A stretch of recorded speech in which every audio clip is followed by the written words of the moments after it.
Okay. There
Brother, I just did like a whole thing, bro. Oh my god. Okay. Anyway, I was trying to say that I could have sworn my mic was working. Ugh, that's frustrating. Um, well, we're here now. Uh,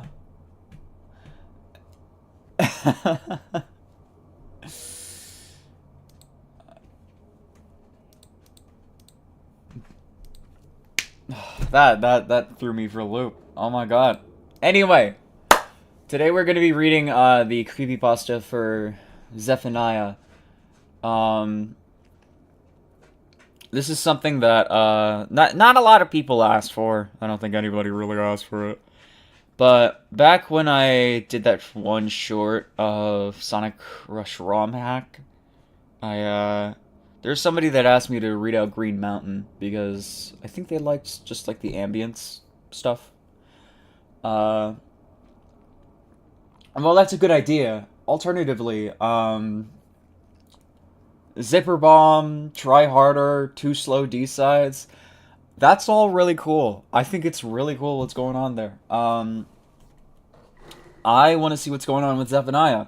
My boyfriend wants me to see what's going on with Zephaniah, especially because of that recent teaser for Sonic Legacy. So we're going to spend today reading out the individual creepypastas, the stories for these different. Can I don't think so. We're going to be reading out the stories for Zephaniah. SEGASONIC.ZIP and CHAOTIX.ZIP.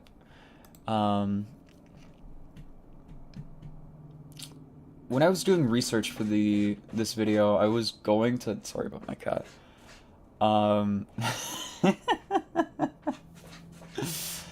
I was going to play music, but maybe it might be better for me to just sit here, read it out, and then maybe edit afterwards. Edit in some music. The gift of hindsight. But I used the bathroom, I got some water. I think I'm nice and prepared. I'm just hungry. But, you know, nothing easy to throw together. And I'm sure as hell not eating raw ramen noodles. But regardless, let's get it started.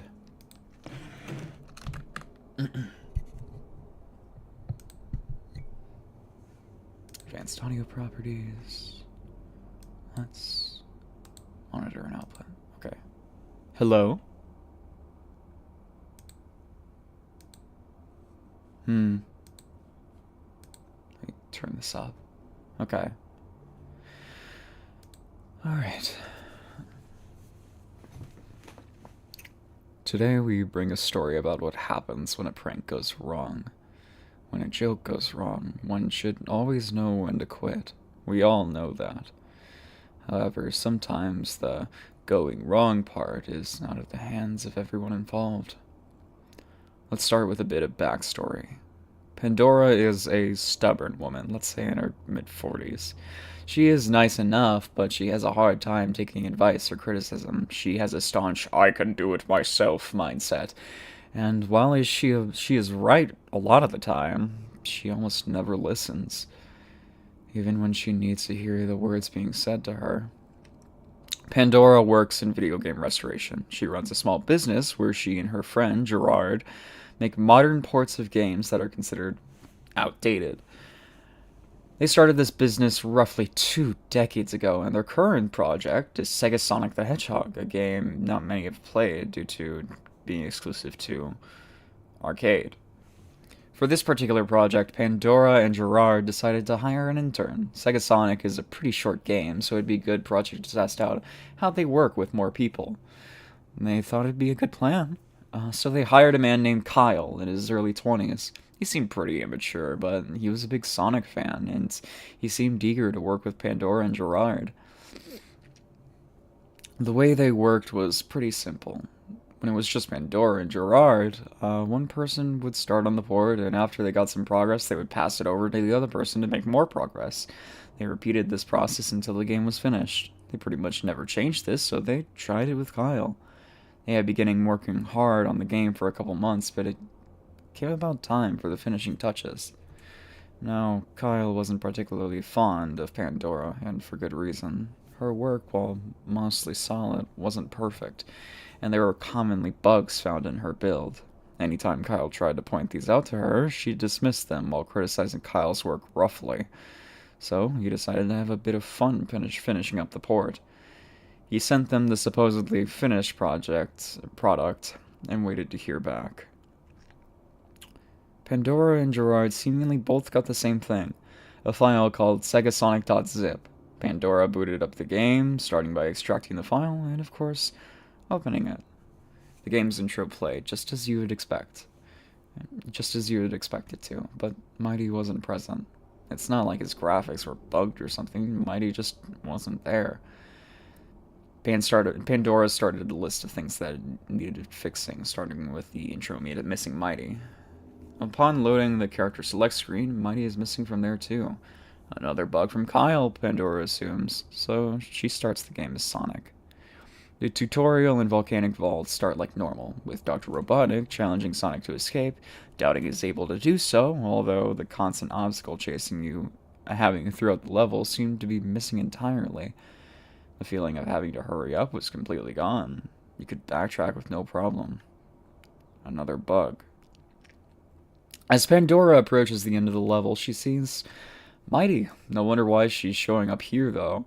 No idea why he's showing up here, though. When approaching him, the game acts like a cutscene begins. Mighty initially has his back turned to Sonic, but when Sonic gets close to him, he turns around, looking normal until he suddenly starts to grow. His shell starts to crack and get darker, and his muzzle starts to turn into this dead flesh-looking color. His arms grow longer and his hands become larger, with his fingers coming to a sharp point. His eyes turned into a deep gray and looked like they were peeling back like a sticker. And under his eyes are what looked like to be black tears. He looks dead, like a zombie almost. He opened his mouth wide to reveal these yellow, uneven teeth, and let out this sinister laugh. He then kneels down like he's about to start running. Upon doing so, the game's Go prompt appears, pointing in the direction opposite to the exit. This is more than bugs, Pandora thought. Kyle was doing this intentionally. As Mighty was charging up, Pandora quickly sent Sonic back towards the beginning of the stage. Even though some portions of the level would normally become impossible to go through in reverse, as volcanic vaults become slowly destroyed as you progress, everything looked like it was hastily repaired for you to go through it backwards. It was tougher to navigate, as the path was now more linear and narrow, but not much room to mess up. And on top of that, you had to do it quickly, apparently. During the segment where you're standing on the scale, waiting for a magma rock to launch you up, Mighty lands on it from above and sends Sonic launching, seemingly by mistake. Or maybe Pandora was just clever enough to outsmart him. That seemed to be a thought in her head for a second. When she got back to the beginning of the level, it looked like a dead end, until she had a thought. What if she was intended to go back to the ending after she reached the beginning? It'd be really aggravating to run through the level 3 times, but Kyle clearly didn't care about her being aggravated. She waited for Mighty to get close before running around him and making a mad dash for the level's actual exit again. There were a few close calls, but when she made it to the end of the level, the exit closed behind Sonic.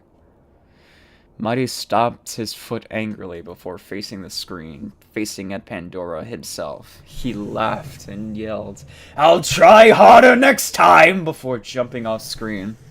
What had Kyle done to this game? They set the line. After that, level's results screen plays as normal. Instead of the level screen transition, Pandora is taken back to the character selection. Sonic is just a silhouette. Trying to select him again resulted in text appearing across him, reading, "This player needs a rest." Due to this, she was forced to choose Ray. Once he was selected, the level transition played as normal. Let's take a little breather.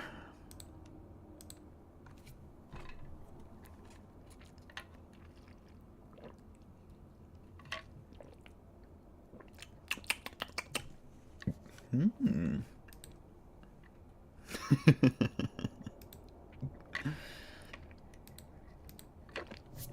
Alright. Robotnik, instead of looking angry, looked nervous, sweating a little bit. When Ray's icon moved to Icy Isles, Robotnik turns around. The rest continues as normal, although he chuckles in a way that's obviously quite nervous. Like, not even he knows what just happened or what will happen. After that, it was time for level 2, Icy Isles. The level, same as last time, started mostly normal when it came for Robotnik to yell. Sorry. I've got you now! His sprite looked less enthusiastic, and he instead shouted this, "Get a load of this, rodent!" The traps went on like normal, until the end, again. Like last time, Mighty had his back turned until Ray approached him. When he turns into that then he turns into that half-rotted Mighty again. Unlike Sonic, who seemed ready to fight until Pandora was prompted to run away, Ray immediately looked scared, like he wanted to run away. Just like before, Pandora was prompted to go in the opposite direction of which she came, back towards the beginning. It was pretty much the same thing as Volcanic Vault.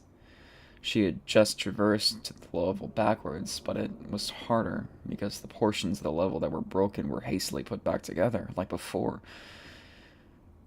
When she got to the ends, or rather, the beginning, she had the same idea as last time. Track back to the ending. This really was starting to get on her nerves already, but she'd be damned if she let something meant to get to the best of her actually get the best of her. After some really tight gameplay, Pandora eventually reaches the end, the door sealing behind Ray like last time. This time, Mighty stomps again. When he turns to the screen this time, he goes the same laughing point thing, this time saying, "I'll get you yet!" before jumping off again, and the level finally ending the results screen.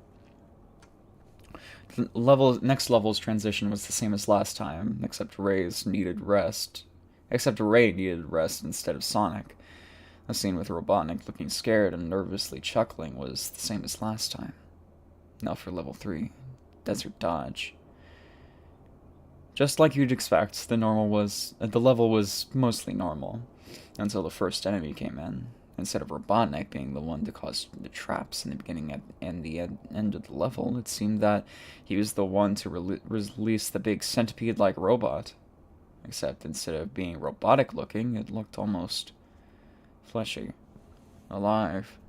It shared that rotting look with Mighty. At one point, while dashing through the level, she made a mistake and Sonic fell into one of the sand whirlpools. When he fell in, instead of the two pincers pulling him inside, it looked like a bunch of decomposing hands pulled him inside. He respawned like normal, but it was yet another thing that caught her eye. There were a few subtle changes like that just from here forward. Just like before, Sonic encountered Mighty at the end of the level, and it was a race to the finish. You know the deal by this point. When Pandora reached the beginning, the ground seemed thinner than before, leaving less room for her to run around Mighty. She gave it one valiant attempt, but it served to be no use as Mighty catches Sonic. Mighty grabs Sonic by the arm and throws him at a nearby rock. The screen flashes black before any impact can be seen, but a large crash can be audibly heard. And Pandora was sure she saw Sonic's arm become detached from his body. Mighty appears in front of in the center of the currently black screen, turns to the camera and begins to cackle at Pandora's fruitless attempts at an escape. He points again, shouting, "I told you! I told you!" before jumping away like last time. When all this is done, the cheery results screen plays. It was as if the game waited for all the horror to end before going back to the flashy colors it should normally display. Except something about it felt wrong now. After being sent to the player select, Sonic's silhouette was now missing an arm. The text no longer said, "This player needs rest." It now read, "This player needs to recover." Well, yeah, Pandora thought. Of course you need time to recover from having your arm torn off. Not to mention whatever that crash was. Anyways, she's forced to pick. Fuck! Sorry. Anyways, she's forced to pick Ray. During the level transition, Eggman looks like he was hunched over his devices, hyperventilating. He turns around, supposedly to leave, but suddenly jumps and lets out a slight yelp. Then the next level begins. Trap Tower. Trap Tower as a level is already pretty large difficulty spike from in the normal game. Given the name, there are traps everywhere. It's pretty hard to maneuver. Since Fedora had been getting used to the game's controls over the past few months, though, she was able to play without much issue. She couldn't help but be distracted by a few key details around this time, however. For starters, Robotnik wasn't smiling when he set the traps off. He didn't even say anything. He just nervously pushed the button. On top of that, each trap also had that weird fleshy look like the last level centipede robot thing had. It was especially abundant here due to the amount of traps and obstacles. Instead of looking sharp and metallic, they looked soft and vaguely squishy. Not like you'd be impaled by its spikes or bumps now, but rather you'd perish from the sheer weight of it alone. All of the traps in the level were like this. Like if they stood still, you could see the rise and fall, as if it could breathe. Gameplay-wise, the level was roughly the same as the normal run of the level, just like most levels up until now. And who would have guessed it? Mighty was waiting a challenge at the end of the level. You get the gist of it. Hold on, gotta seize.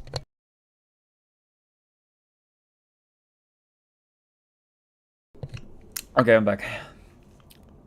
Like with Sonic and Desert Dodge, the path was narrow. Trying to run around Mighty proved to be useless, as he makes contact with Ray.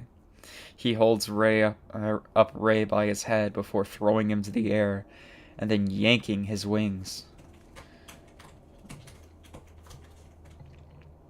The screen again cuts to black before Pandora could see anything, but it was clearly pretty clear what happened to Ray. Mighty then turned to the screen, simply laughing at Pandora's failure before jumping off again. And, like before, the game waited for total silence to play the cheery results screen. At least her score was pretty good. You get the gist by now. Ray needed to recover, so it was time to play as Sonic. Sonic's portrait looked way different than before, though. He was missing an arm, and there was a big bloody spot on his head covered in bandages. It looks like during his recovery time he got taken care of. He still looked pretty terrible, though, and he looked pretty angry. Without any other choice, Pandora chose Sonic. During the level transition, Eggman was still in front of his computer, watching everything happen. There looks to be someone next to him, but they're too shadowed to be seen clearly, and Pandora can't tell who it is. Eggman looks at them and chuckles nervously before the shadowed figure raises a hand. Eggman slowly frowns before the screen turns to black, and Eggman could be heard screaming. Then the next level begins. Landside Limbo. Before getting into the level, there's one key detail. When the level began, Eggman appeared to start the traps again, when he normally isn't present by this point. When he appeared, though, he wasn't smiling. He looked pretty upset, actually. One of his arms is missing, and his mustache is shorter and messier, like it was torn off. His nose is bleeding, and one of his goggles is cracked. He pushes a button to activate the traps on his good arm. Onto the level itself, Landside Limbo looked downright grotesque. Just about everything but the ground had that fleshy look and that only robots had previously. Traps were things like bones, flame emitters were mouths breathing fire. Everything had veins and a rise and fall. Things really were breathing now. There was no doubting it. Of course, in terms of level design, everything was the same, but aesthetically, the level was gratuitously alive. Sonic himself also played slightly differently. He wouldn't run as fast, and his jumps seemed to not go as high as it should. All of his sound effects were lower pitched, and his screams, when heard, sounded more like pained grunts than comical screaming. The robot at the end of the level also had many human features. The whole thing was covered in skin and looked vaguely hairy. The saw blade had teeth on them, and the fire spitters looked like mouths that simply had bad breath. Like before, you're intended to break it. Upon breaking it, it explodes into a pile of bones and various organs. Under the debris, though, is Mighty again, ready to race. Running through the level, which normally has the entire ground break as you run through it, backwards, all of the ground has been replaced with elongated wads of flesh. Due to Sonic's slower speed, Mighty actually catches up this time. When he catches Sonic, he grabs him by the leg, and grabs him by the other leg, and he then starts to tear him in half, it seems. His limbs look to stretch further in order for him to rip him more efficiently. As he rips Sonic more, his screams get more and more intense. Right when an actual tear happens, the screen actually turns to black. All that can be heard is flesh tearing, followed by Sonic's screams slowly coming to a stop. Mighty doesn't even say anything right this time around. The results screen just played, but Sonic's icon didn't show up, and the music didn't play. Just the ring count and whether or not the Pandora receives a bonus, which she didn't. Damn. Character select once again. Sonic's silhouette is gone, leaving just Ray, who seems to have both arms in casts. His wings were pulled off last time, were attached to the whole length of his arms, so the injury putting both of his arms in casts makes sense. He can't move them. Despite that, though, he's forced to play them. That's probably a typo. She's forced to play him. The level transition plays again. The shadowed figure is gone. Eggman looks to be leaning back in his seat. Relaxed almost. Nah, he did. He did. I'm checking on chat real quick. Oh my god! It's Hi! How's it going? It's lovely to see you. I should have probably put a content warning at the beginning of the stream.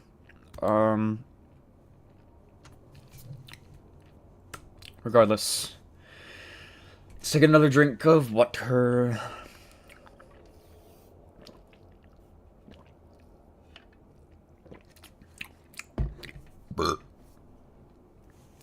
Character select once again. Sonic's silhouette is gone. Oh wait, we already read that. The screen shines on his face as Ray moves to the 6th level, Wild Water Way.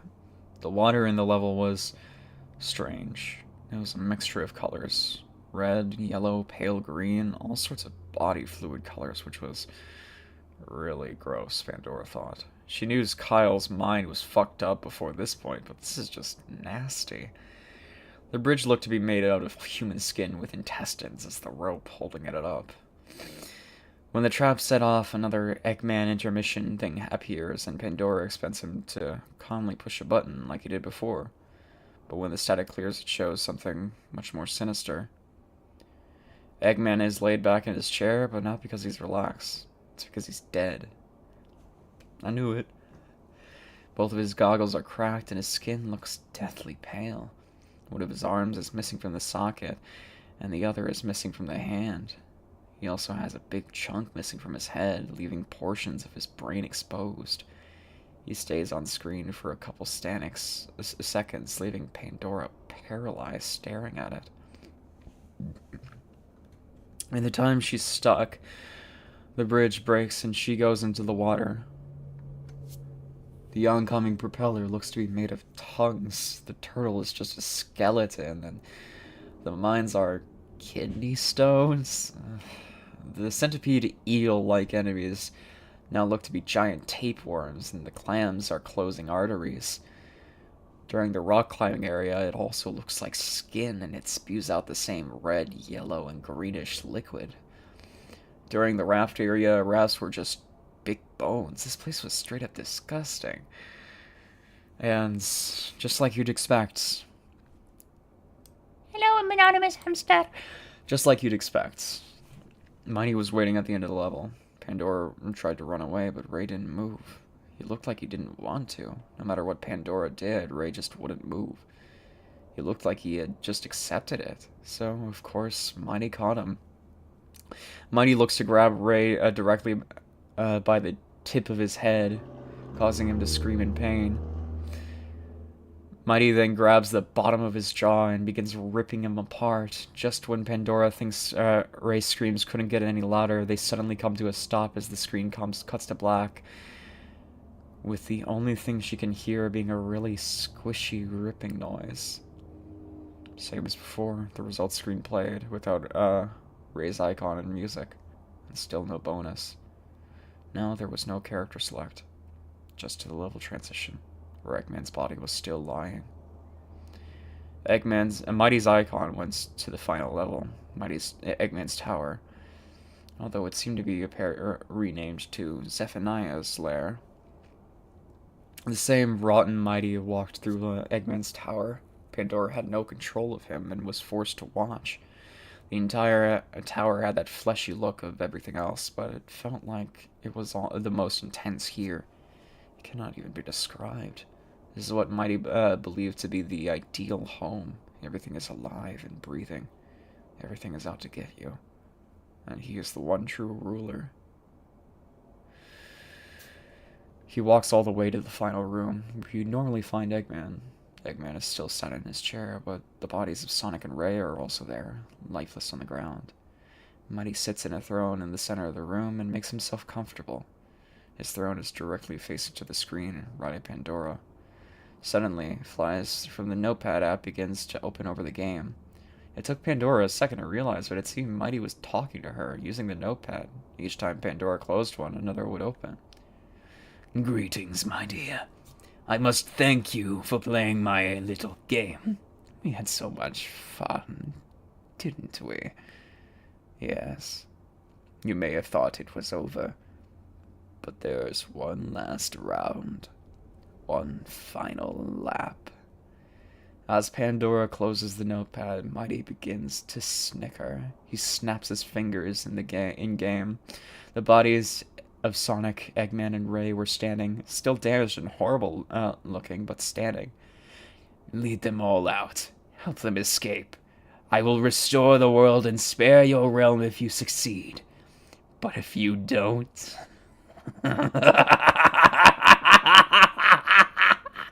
Mighty begins to laugh again, and he floats into the air. A timer for 55 seconds begins, and Pandora immediately takes control of Sonic, who is slow due to his legs being, well, broken. This final lap is a reference to the ending segment of the game, whichever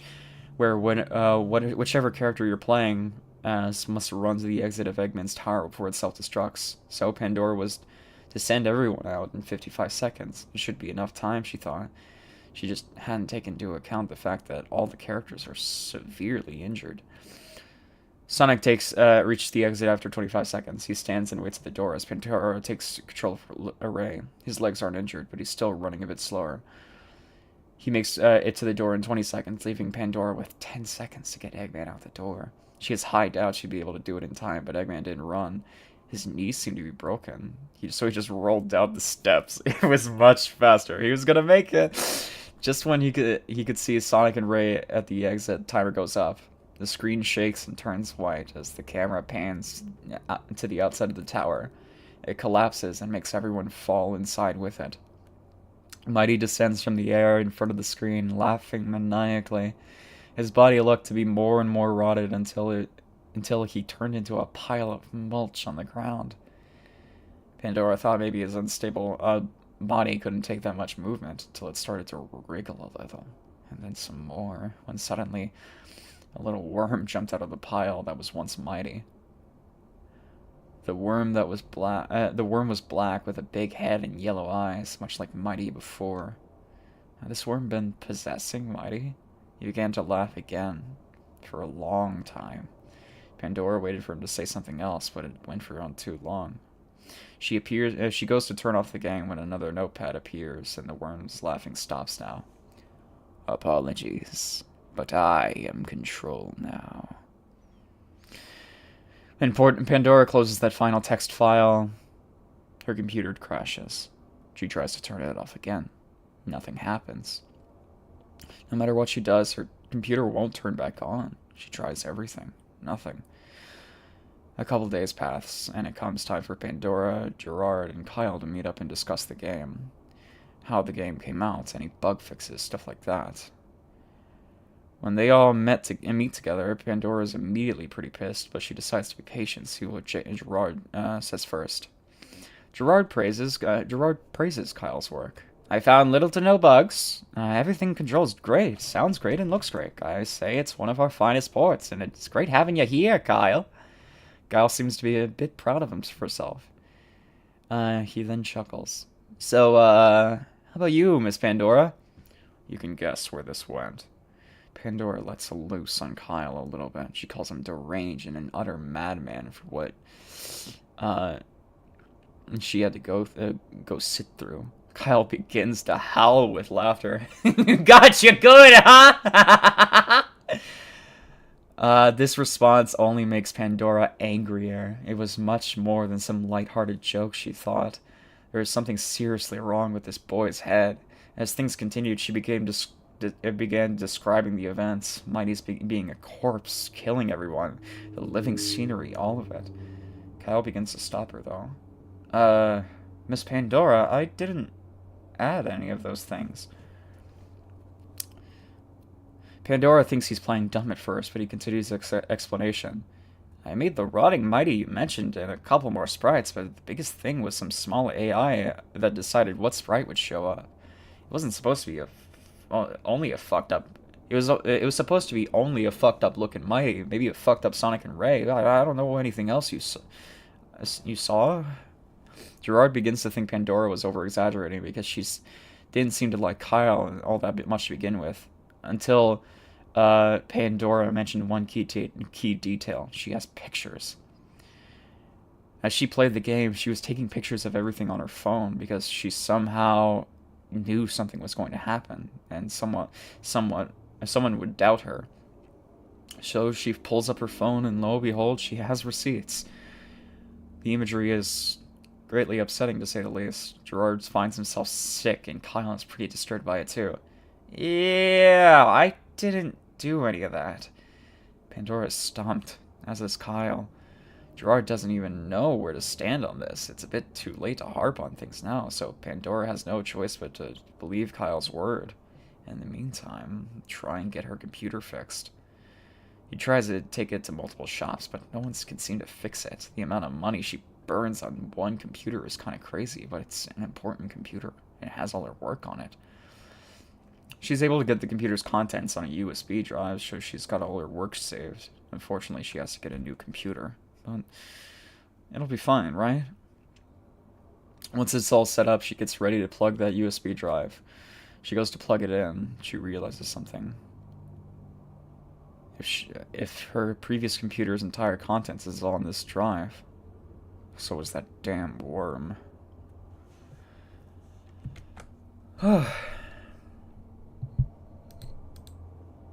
Sorry if the, what was it? If I get a little loud at certain times. But that's the end of the first story. Maybe I should get something to eat in the meantime. How much time has passed? Yeah, about a half hour or so.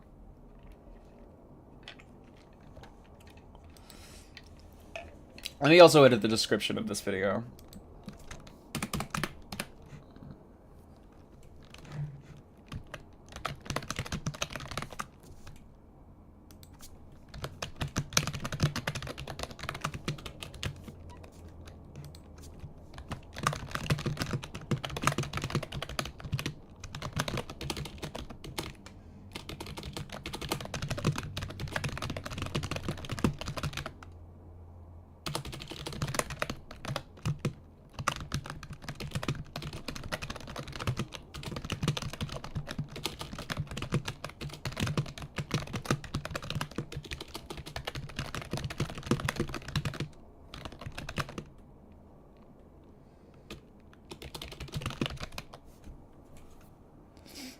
Alright. Hindsight is 20/20, so I can't really go back, restart the stream, and go, hey, content warning. Because that would be very long-winded. But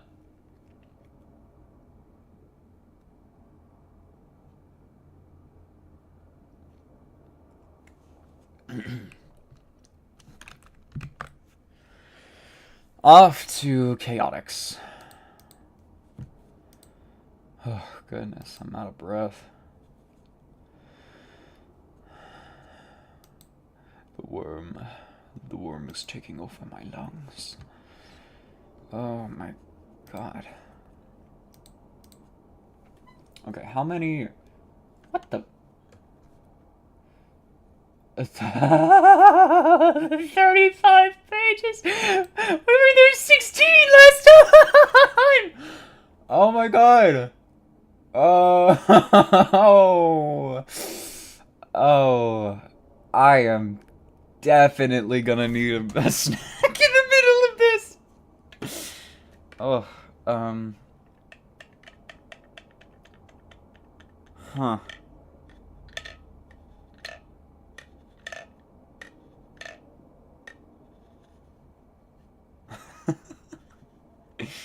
Well, let's take this time to procrastinate. As for the first story, I definitely think it was solid.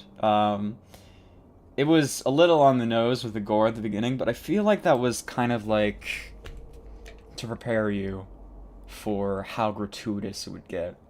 I think the appeal is of this story in particular is like how far it goes.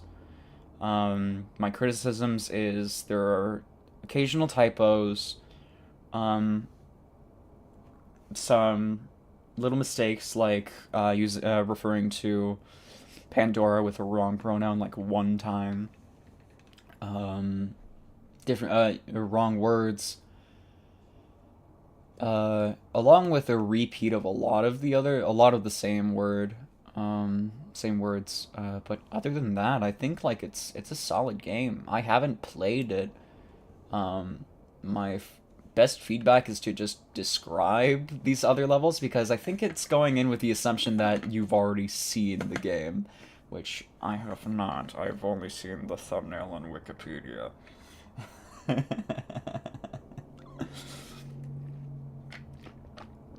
Okay.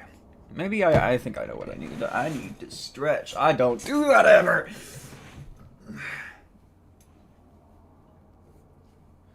Alright. Everybody, 3 people that are watching the stream, make sure that you're stretching too. Get some water. Get a snack.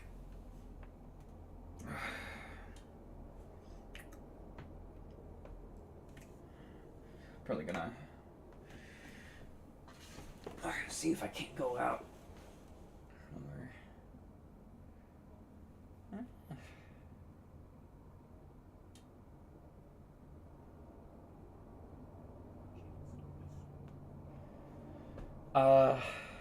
I'll just order a pizza.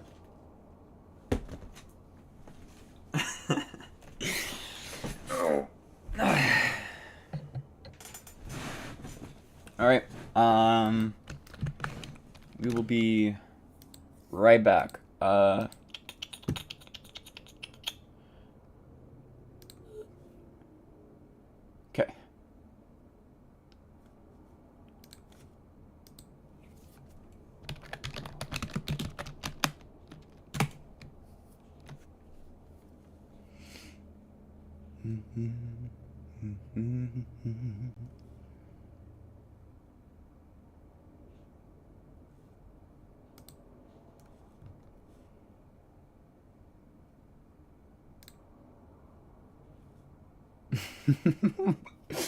Yes, I after seeing that scene, I decided to use my dead friend's computer to order myself some some Pizza Hut. I think I'll go with green peppers on pizza. Alright, think.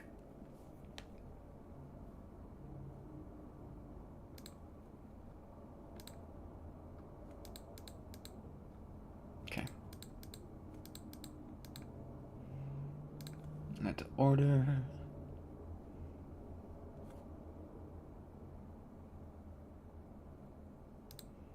And add 2 of those. Actually, can I get away with just 1?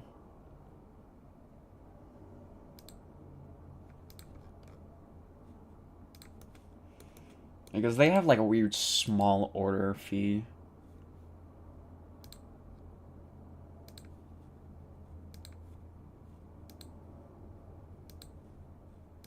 Didn't let me in.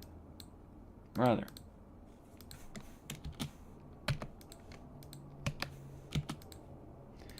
Ugh.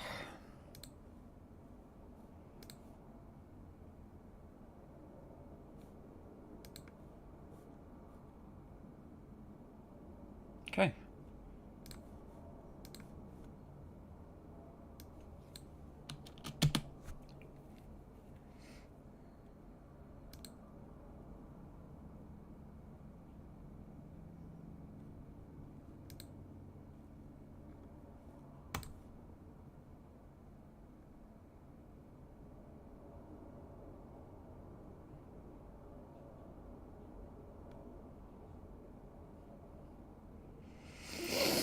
All right.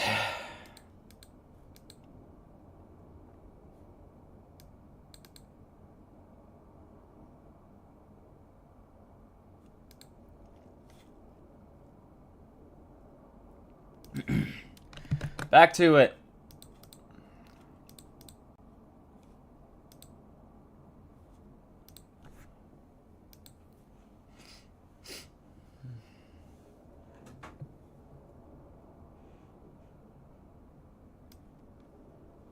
Okay.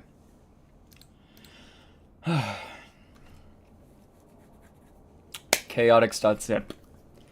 After Kyle's prank on Pandora went terribly wrong, she had quite a hard time trusting him. Despite the fact that they were able to patch things up and work together again, Pandora was still dealing with the blowback of the prank, even after all this time. You see, when Pandora bought a new PC and plugged in the USB drive, the worm from Kyle's little joke was also injected into her computer and still had complete control over it. It could randomly decide to close a window she was using, move files around, delete important files, or, most importantly, destroy her computer entirely from the inside. All these months after the worm's creation, it's destroyed a total of 5 PCs for Pandora, and she keeps having to buy a new one with no choice to bring the damn thing into the new one. With no choice but to. Like a dumb pet with attachment issues. Pandora was still able to get some work done, but things were becoming nearly intolerable. 6 months later, Pandora and Gerard have decided to expand their company. They get a bigger mini-office building instead of simply being in Gerard's garage and hire a few new faces, including a recommendation made by their very own Kyle, his childhood best friend Tom. Where have I seen this before? Tom was something of a genius when it came to computers. He was a pretty big fan of them, you could say.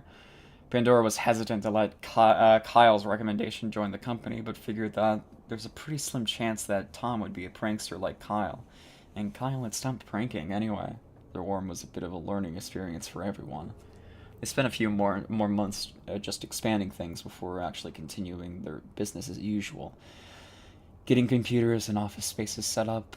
After some months, they began their next big project, a modern port of Knuckles Chaotix for the Sega Genesis 32X.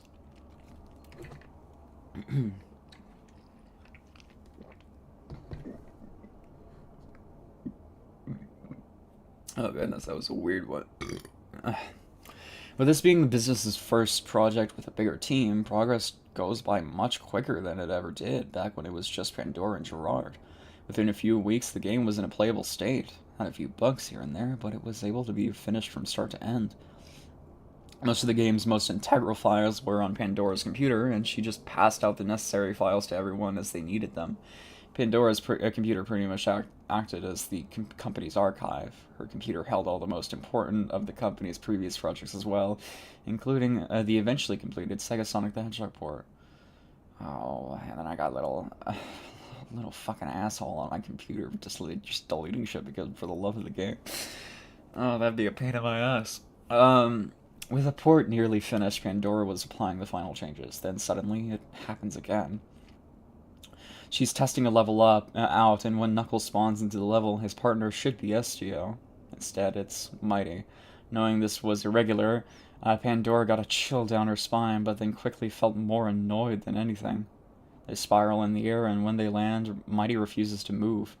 Pandora tries to run, but Mighty is not moving at all. It slows Knuckles down significantly.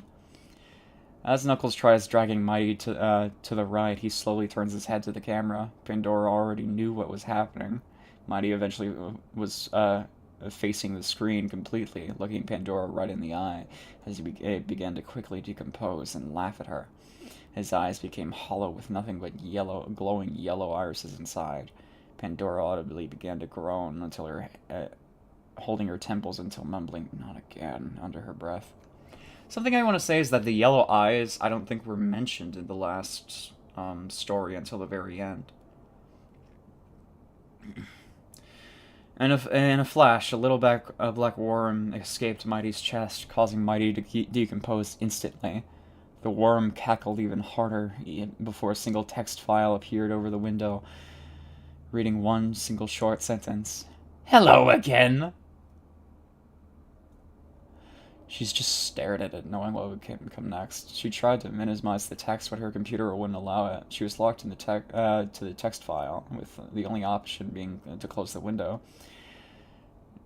She decided to text Gerard before closing the window and saying goodbye to this computer. It's happening again. I can't keep flying through CPUs like this. Again? Yeah, I think this last computer was the best you've had in a while. What do you want to do? You can't replace it right now. The CHAOTIX port is almost done. I'm killing this dumbass worm. How do you intend to do that? I have something in mind. Send Tom here. Don't tell me they're gonna try and zip bomb the guy. With that said, Pandora closes the window, causing the computer to crash instantly. Darkness consumes the screen, and the only thing left is Pandora's own reflection. She pulls out an empty red pen drive. She sticks it inside the computer and quickly begins extracting the contents of the computer, such as remaining files. Pandora repeatedly did this in the past in hopes to save her files, but every time the worm came over. Not this time, though. Pandora had a plan.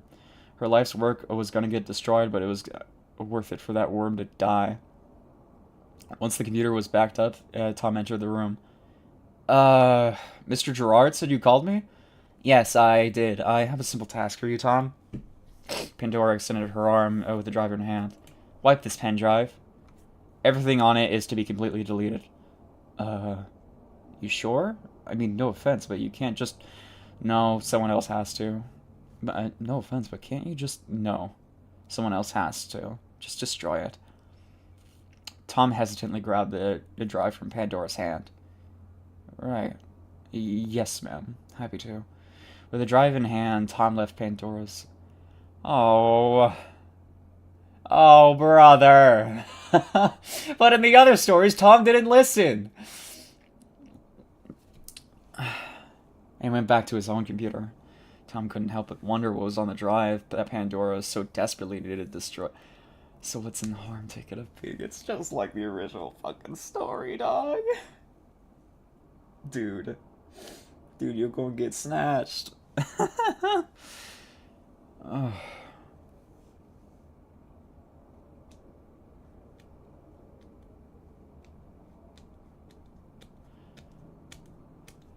Anyway. With the drive in his hand, Tom left Pandora's office and went back to his own computer. Tom couldn't help but wonder what was on the drive that Pandora so desperately needed destroyed. What's the harm in taking a peek? Tom plugs the drive into his computer and extracts the contents. Viewing it all, he didn't see anything out of the ordinary. It was just everything she'd been working on. It was probably some spare drive with her that was taking all up space in her desk, which didn't seem likely since the drive was so small, but Tom wasn't too big on problem solving. He was asked to wipe it, and that's what he intends to do. The easiest way to do that is just delete everything from the folder, so that's what he starts with. He deletes everything, and he selects everything and tries deleting it. The progress bar is about a fifth of the way there, then freezes. It slowly starts to make more progress, but eventually, once it reaches about a third, the window starts to bug out. The progress bar inexplicably starts to jump up and down before suddenly the window closes itself, which prompts another window to open. It has a short message inside. Files are unable to be deleted. Please do not try again. What the hell kind of message is that? Tom then tried to drag the files to the recycling bin icon on his desktop, but the same thing happened. This time, though, a new window to pop up read something different. Repeated attempts to delete files have resulted in many files becoming corrupted and broken up. They may not work up as expected. Broken up? That's a pretty odd way to describe it. It was easily could have just said the files were unable to be opened or just stopped it corrupted, but there was no way to stop it, though. There's kind of no way to stop it, though. You couldn't just delete the files there. Broken up now, anyways. Tom figures he may as well just continue work as usual. Right after his lunch break. I'm gonna check on the progress of the... Yeah, my food. Okay, we're good.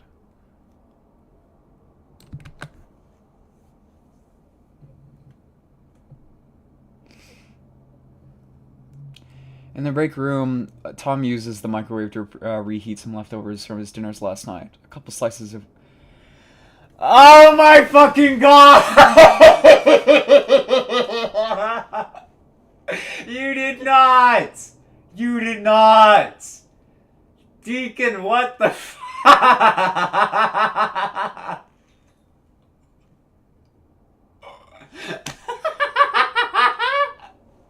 It's like they need to be part of the story. Oh, they're gonna die tonight. Oh, my leg. Ugh. I can't. We're fucking 4 pages in. 5 pages in. Oh my god, bro. Are my 3 viewers seeing this shit? My 2 viewers. We have to find Pandora. Don't worry, Joe, we've... Oh, my leg is asleep! Oh, sorry, probably peeking the mic a lot. Ow, ow, ow, ow, ow, ow, ow. Ah. Okay. In the break room, Tom uses the microwave to reheat some leftovers from his dinner last night. A couple slices of green pepper pizza. It's just getting reheated, so it doesn't need to be on for too long. Just 30 seconds is fine. As his food is heating up, something strange occurs around the 17-second mark. Some sort of power surge slips through the whole building. Lights flicker and some of the kitchen utilities like the fridge and microwave reset completely. Tom is freaked out for a moment, but shrugs it off and heads back to his desk. When he gets back to his desk, Kyle walks up. What was the voice that I had for? Hey, did you notice that power surge? Oh, yeah, the fridge and microwave went out for a second. My pizza didn't get heated up all the way. Oh, boo-hoo. Pretty weird that happened, though, yeah? Yeah, there isn't supposed to be a storm for another couple weeks, or even any rain, for that matter. Maybe it's just too hot? You mean to tell me you believe the power went on due to extreme heat and 7-degree weather? Hey, I'm just spitballing here. Yeah, whatever. We need to get back to work, though. Everyone's saying that Gerard just rolled out a new build at the port, and they all have the zip file. Get to testing. As you wish, Your Highness. While Kyle heads back to his own desk, Tom bites a mouthful of pizza. He opens his file explorer, and sure enough, there it is. CHAOTIX.ZIP, sitting right there. He extracts the file and watches the new folder show up. It opens up and runs the executable. The game started like normal. Did you expect something different? Well, you were wrong. Kinda. See, there was one thing slightly off to Tom. The Sega bit played all the same.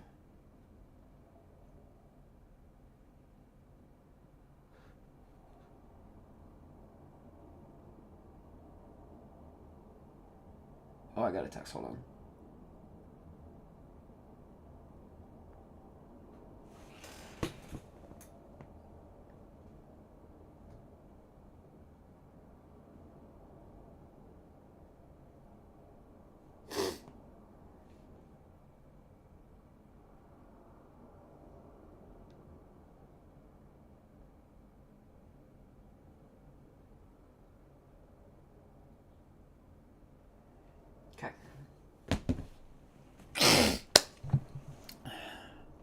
The Sega bit played the same, and Metal Sonic approached the screen like he always did.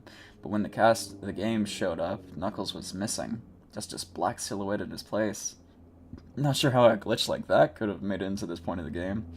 Tom leaned over to the worker next to him, who was already playing the game. Hey, is Knuckles there for you too? It's just a silhouette for me here. No, but I just noticed that. No, but I just noticed that too. Just his outline. Tom just nodded, went back to playing. When he pushed start and selected scenario quest, he quickly noticed that none of the save file options were there, just no save. That slot is only ever intended to be played if you're going to play the whole thing in one sitting, which he was probably going to do anyways, but was still pretty weird. Another glitch already. They thought this was finished? Kyle did tell him they were just testing the game at this point. Maybe this is why.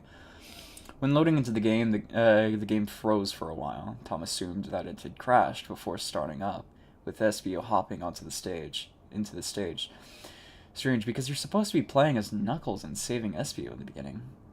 Maybe this was some RNG thing. There's no telling. It's pretty unlikely to be a glitch, so he ignores that. He plays through the first part of Isolated Island, and Knuckles is in the cage. No idea why their positions were swapped here, but again, maybe an RNG thing. A pretty weird one that he never encountered when playing the game as a kid, but again, he ignores it. Another thing worth noting is that the game was in its dusk phase. Knuckles CHAOTIX had a unique day-night cycle, which wasn't in any other Sonic game. The game should always start at morning, but this was almost certainly a glitch. Marking it down, the level loops back to the beginning. This is normally when the game showcases the day-night cycle, but it was still dusk. Maybe the day-night cycle in general was just broken. They spin back in, and Tom tries moving to the right, only having control of SBO, but Knuckles stays in place, displaying the hold action, tugging on the tether of preventing SBO from progressing.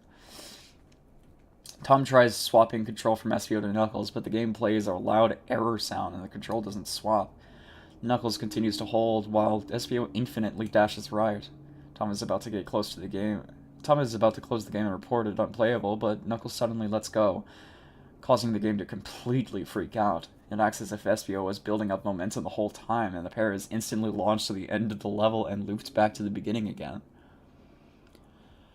On this loop, SBO is by himself. Knuckles is completely missing, and SBO isn't even being weighed down by Knuckles anymore. Probably for the better, honestly. This game was notoriously hard to control because of it. Tom is easily able to finish the level since Knuckles is gone, but that's still a glitch he has to report. When he gets into the hub, he heads to the combi catcher, and Knuckles is entirely unpresent. Instead, there's an extra heavy bomb in his place. Another issue with the main character in this game.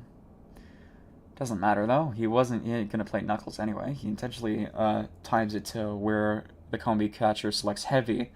Always been a favorite of his. When he gets to level selector, he lands on Botanic base at first. Something I should also say is that it doesn't say who Heavy or Bomb is, and not everybody's super familiar.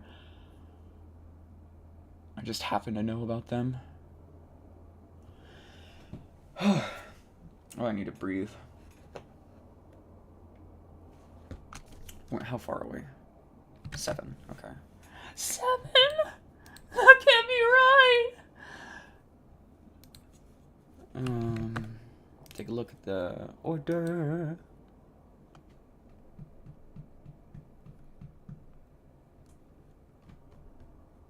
Oh yeah, they're busy. Okay. Yeah, we're good.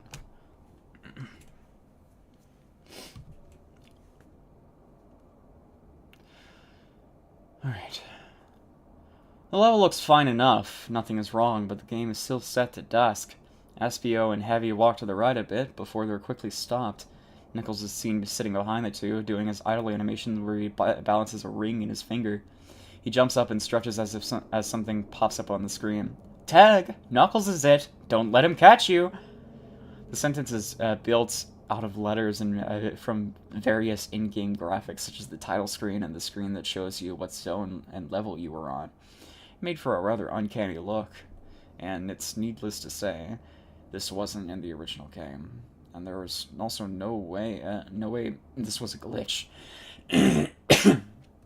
But Tom wasn't interested coming conclusions right now. He'd do that later. For now, he does still have a job to do. He's bug testing. The timer in the corner disappears as Knuckles starts to run towards Espio and Heavy. Pretty unfortunate to pick Heavy on a level where he apparently has to run away from someone, but Tom was more than capable. Despite how bad the game was, he played it a ton as a kid and got pretty damn good at it.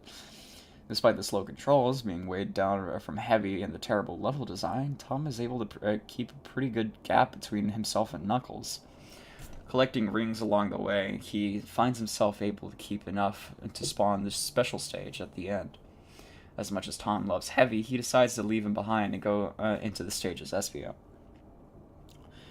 Thankfully, the special stage was actually completely untouched and played perfectly. One of the few things about this port that was actually working fine. Tom was easily able to get the spheres he needed to collect the first Chaos Ring at the end. When he gets back to the hub, he makes sure to choose Vector this time. Faster character than Heavy, that's for sure. When it comes to selecting a level, it somehow lands on Botanic Base again. Starting Botanic Base level 2, the same thing happened. Knuckles is it, and Espio is intended to run. Tom continued as normal, expecting this to just be what happens now. He played the level and noticed that there was a substantial amount of extra Badniks. They did get in the way of the race a bit, but it was a welcome change, since this game was mostly devoid of Badniks. Mighty's gone. Eggman's gone too, they're dead. The gap between he and Knuckles were still large, but he could actually see Knuckles chasing behind him for most of the run of this time. The Badniks made these things notably more difficult. Despite this, Tom still got their special stage and obtained the ring. In the hub again, Tom kept Vector. Fuck! In the hub again, Tom kept Vector, and the level selector picked a Botanic Base again. It seemed the game was gonna repeatedly pick Botanic Base until every level in the zone was finished. Knuckles was still it in the game of tag. The game was still set to dusk, and there were more Badniks again. This time, however, the background looked very dead. Plants were either rotting or already dead entirely, and the colors were desaturated in various shades of deep, nasty oranges and browns. The run itself was the same as levels 1 and 2. Run from Knuckles. Tom was still able to easily beat the level, get to the special stage, and obtain the Chaos Ring. To spare you the details, we'll skip right to level 4. Still tag, but the world was like it's been completely taken over by flesh. Entrails are slinking up the trees like a snake, and what Tom can only be assumed to be brains are sprouting out of the flowers. Leaves on bushes look like fingers, and ground looked like fresh with a gross little black hairs sticking out of it. The Badniks looked off. Their metal looked dented, and it was like it was being pushed in a way, with skin-colored bits under the metal. There was also what Tom could only be assumed to be blood coming out of them. There was now also one striking difference. The game finally changed the day cycles, and it was night now. The level from there was incredibly different, but Tom still managed to beat the level. Incredibly difficult. And receive the Chaos Ring at the end. Next, level 5.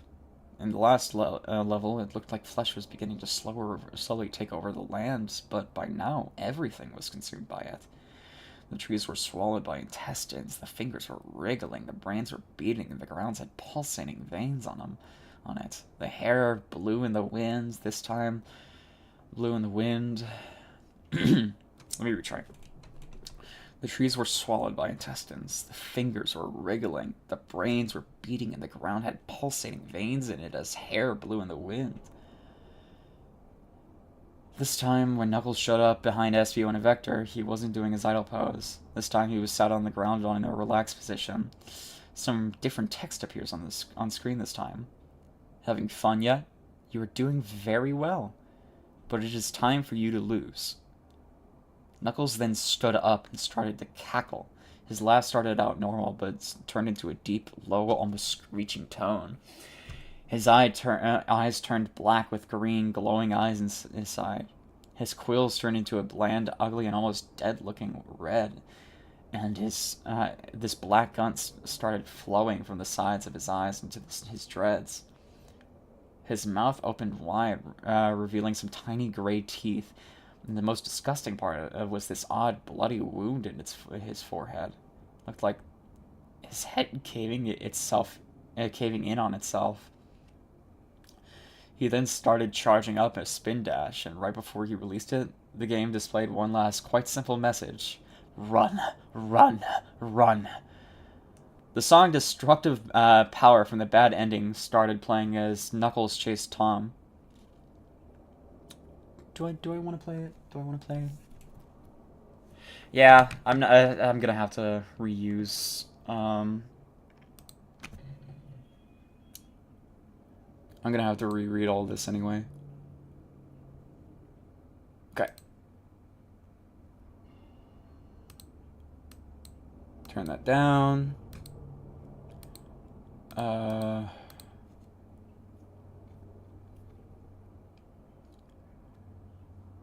Oh, I forgot to share the fucking screen. It's okay, I was just reading it all out.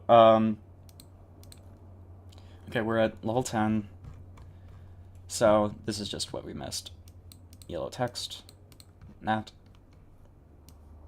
That. That. And then right here, this is where we are. Okay, so, okay.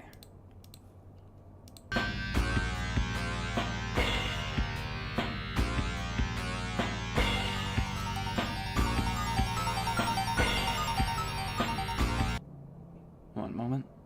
Oh, goodness.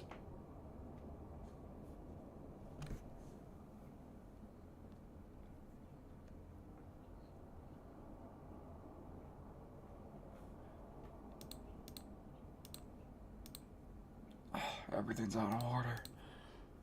Okay.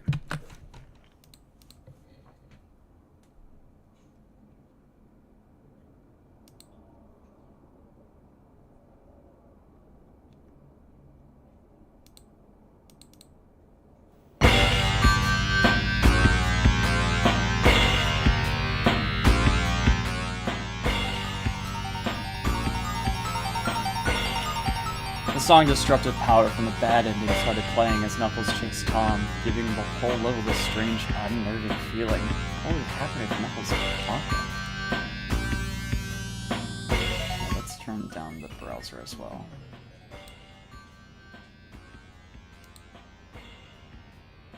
Advanced audio properties. Alright.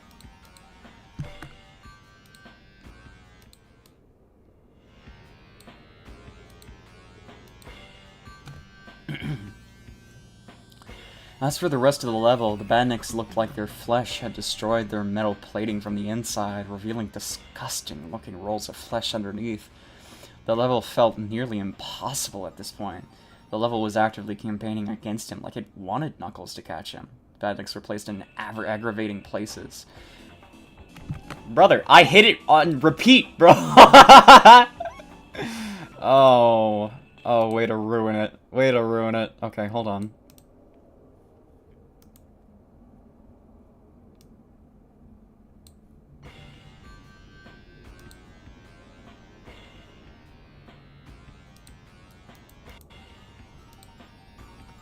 Ugh.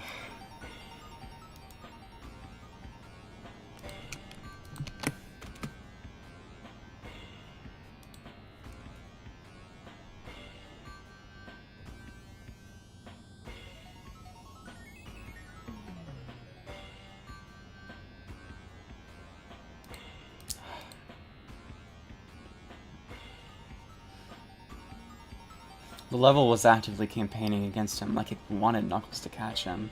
Badniks were placed in very aggravating places, but despite all this, Tom narrowly avoided everything and barely managed to beat the level, with Knuckles being mere pixels behind him before he enters the special stage. He switched his main control to Vector, hopping in as SVO flies off the screen instead of standing in place.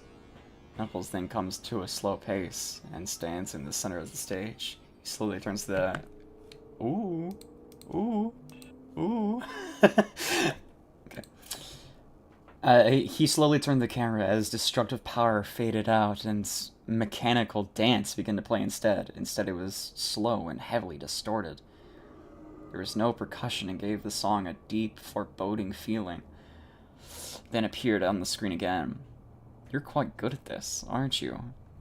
The others do not have your talent. But I'll get you, Tom. I'll get you. I'll get you. Knuckles then started cackling wildly for an uncomfortably long time. He started screeching while laughing, just like earlier. The screeching was so loud it causes Tom to instinctively rip off his headphones off his head. Took this moment to look around the room at his other coworkers to see their reactions. Everyone's pretty much shared the same expression of confusion and slight terror. Everyone was completely lost and some were scared. He also noticed people missing from their seats when they were sitting there when he first started. He didn't know why so many of them were missing, but the coworker next to him was one of them that was missing. Oh, they're taking him into the game. Eventually, Knuckles stopped laughing and the screen faded to black, loading in the special stage. At this point, Tom put his headphones back on and played the stage, successfully nabbing the 5th Chaos Ring. I mean, he may as well test the good ending. Even though this was entirely not the game they were supposed to be playtesting, he's gonna do what he was paid to do. Alright, let's check up on some things.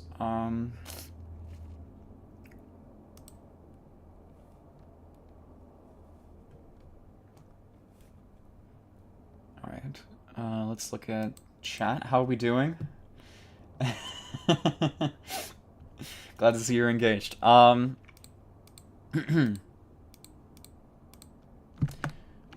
think I have about 10 minutes before my food arrives. Yeah, heading to pick up your food now. Okay. Tom's not normally one to make assumptions right off the bat, but his first thought at all this is that Gerard was some kind of comedian. Messed up sense of humor, sure, but maybe this was some joke that he decided to play on the whole office. He didn't know Gerard too well, so it's not too out of there an assumption. He seemed pretty professional, though. It felt unlikely, but not entirely out of the question. With that said, Tom still doubted it. Without wasting any more time, Tom decided to keep going, heading into the hub again. He selects Charmy from the Combi Catcher. The level selector takes him to Speed Slider, this time around. When he entered the level, the background looked entirely the same, but it was back to dusk. No meat land or anything like that. It was a good thing he picked Charmy, though, because as he tried to progress, Knuckles was behind him once again. This time, when the words appeared on the screen, they read something different. Become the king of the hill. Reach the top before Knuckles. Without much time to react, Knuckles quickly began dashing to the top, but since Tom had picked Charmy, he was able to easily fly to the top. Thank God for unbalanced gaming, because Charmy doesn't get tired like Tails does in other Sonic games. When he reached the top, his controls were frozen until Knuckles appeared shortly after. When Knuckles reached the top, he stomped his foot and hopped off the stage. Tom was then free to finish the stage as normal. Pretty uneventful game there, but Tom wasn't complaining. He was sure it was going to get much harder later anyways. He was, of course, able to complete the stage and finish the final special stage, obtaining the last Chaos Ring. No more special stages, which is a good thing most of the time, but Tom didn't feel that way there. Those stages were pretty much his only breath of fresh air between all the chaos, ironically.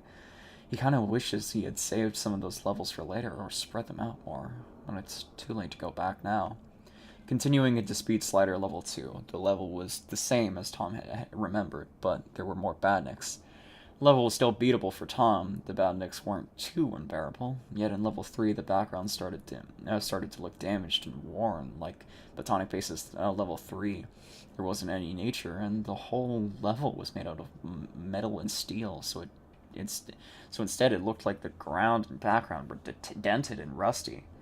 Still wasn't too difficult to beat, but the rusted feel of the level gave it an abandoned feeling. On top of this, the level was now actively going against him again, as Tom tried to simply fly up with Charmy. Platforms were randomly appearing above him, preventing him from going right through them. He now had to actually platform in the platformer. What a terrifying thought! Tom still beat the level. Starting with level 4, the level don't look at me like that. Starting with level 4, the level was once again showing signs of flesh in the environment and badniks. As the time of day shifted to night again, being mostly metal though, the level looked like flesh sticking out of the dented, rusty metal, which gave the badniks inside these gross, infected cuts, leaking blood and pus. There were even more badniks, some of which had also had that putrid green seeping out of it. And most of that level had ground that Tom couldn't fly through, although he could fly through, could still fly through most of it. Knuckles almost made it to the top, but Vector made it before he did. In level 5, the flesh continued to take over the land. Instead of pulsating veins, the ground, which was now barely plated by metal and mostly taken over by meat, seemed to be breathing instead. When Knuckles appeared this time, some new words appeared on the screen. Nice going, hot stuff. Using that pipsqueak B to cheat to the end. How will you fare without him? You know, I think I'm liking this Knuckles individual. Like they've got beef with Charmy. You know, that's a completely fair and reasonable. I think anybody would hate that child. Any reasonable individual. A badnik then appeared and smacked Charmy, causing him to fall off the screen as if he was hit without any rings, leaving Vector alone. Knuckles then revealed himself again, cackling with his head caving in again, as destructive power began playing once again. Let's go back. Dang.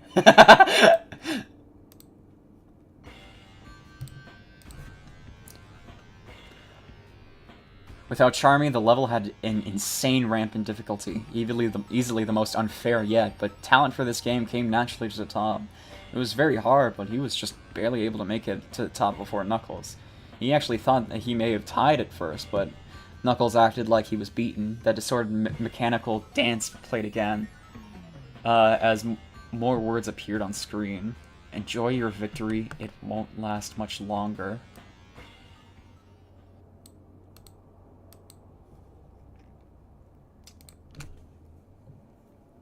He then jumped off the screen again as Tom was left to beat the level like normal, no badniks or anything. He was able to simply beat the level, surrounded by the land that was now overgrown with meat. There was notably no boss either, just the end goal.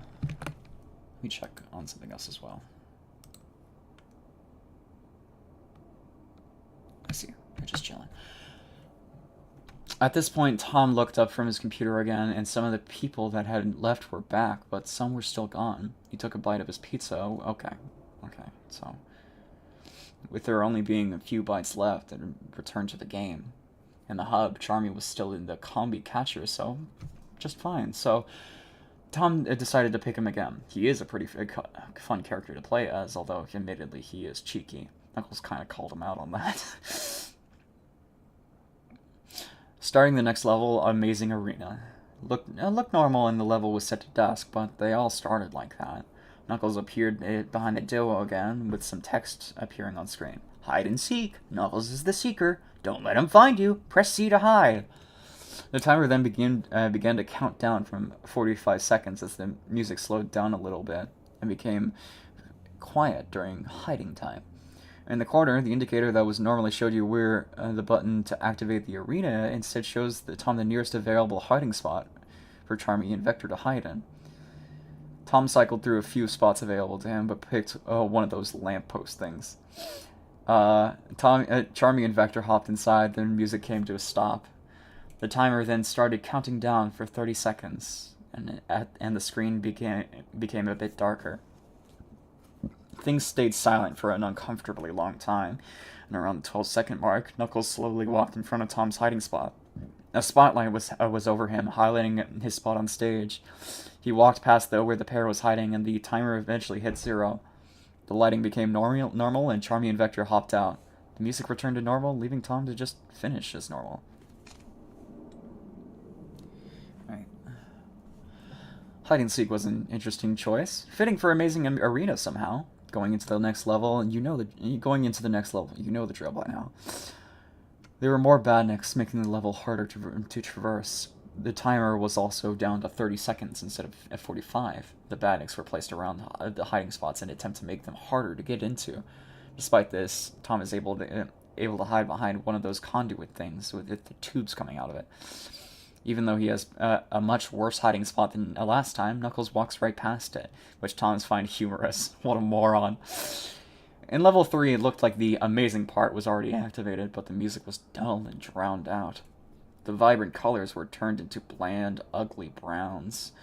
The time to hide was 25 seconds this time, and Tom hid in one of the lampposts again. Although it was closer to the beginning of the level thanks to the shorter hiding time. Knuckles' time to seek was actually 40 seconds, but Knuckles still walked right past him. Not much to talk about outside of that. Going on to level 4. Oh, the phone almost fell. Whoopsie daisy. Okay. How are we liking the story? This is starting to vaguely familiar or something. I swear, Joe, earlier in the stream, there was a green peppers on pizza reference. I was... right after I ordered pizza, too. Alright. The meat returns! The conduit things have broken tubes with some fluid coming out of them. It definitely wasn't blood, but it was a light blue. Maybe it was spit or sweat? God forbid it was something else. It was a pretty light color. Tom decides to not let this mind run any further on that. And instead focus on other fleshy aspects. Gross. Oh, that stuff always gets me. It's not scary, it's just The lamppost things have brains in them. On top of this, the metal ground was still being broken by flesh inside of it and rust on top of it. I'm getting a little dizzy.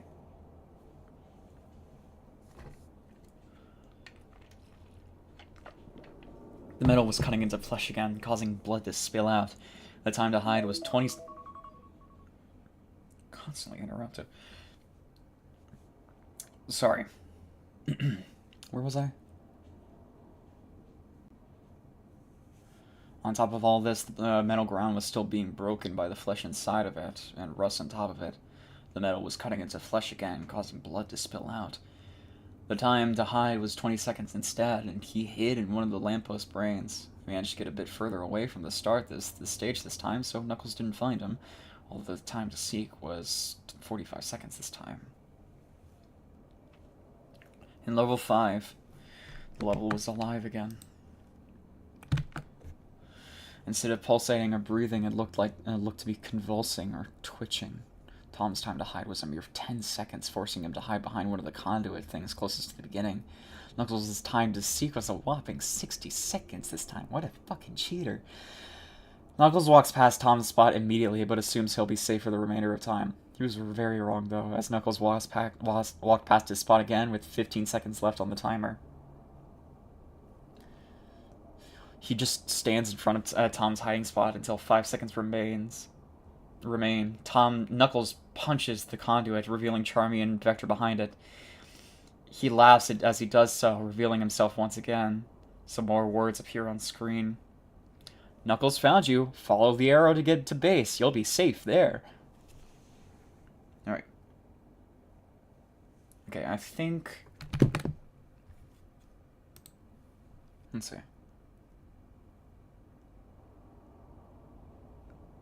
Alright, I'll be right back. Ugh. Desperately need to get up. Hi, sweetie. Hi. Hi. Hello. Oh my goodness. The closet.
crazy, crazy.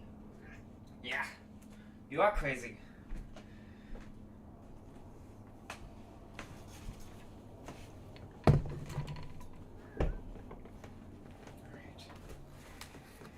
Alright.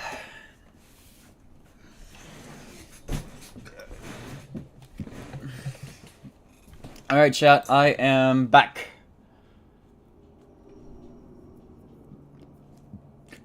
Thank you. I got myself some pizza with green peppers. I'm kidding, it's pretzel. It's pretzel crust with, no, that's stuffed. Because I'm a growing girl and I need to get big. That's a little different. Okay.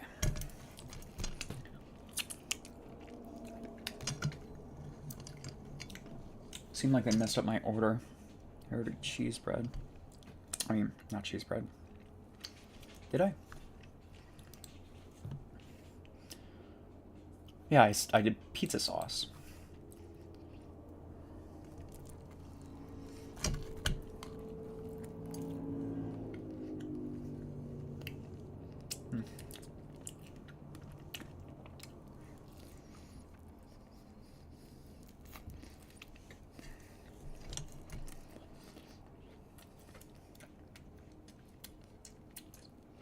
I'll call him about it later.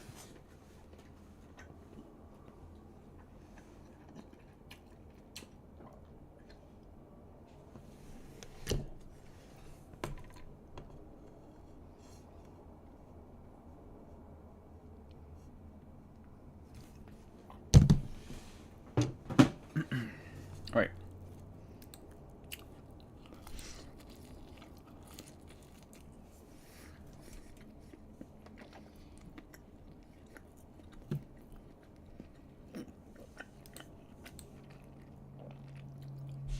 Mmm.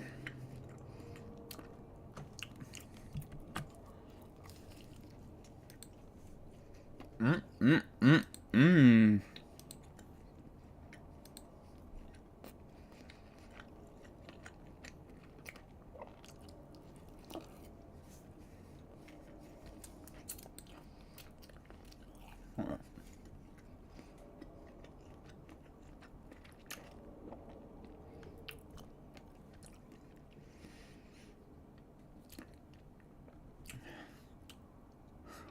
Tom gets a second run, and as an arrow in the top right corner of the screen leads him to the end of the stage, destructive power plays again.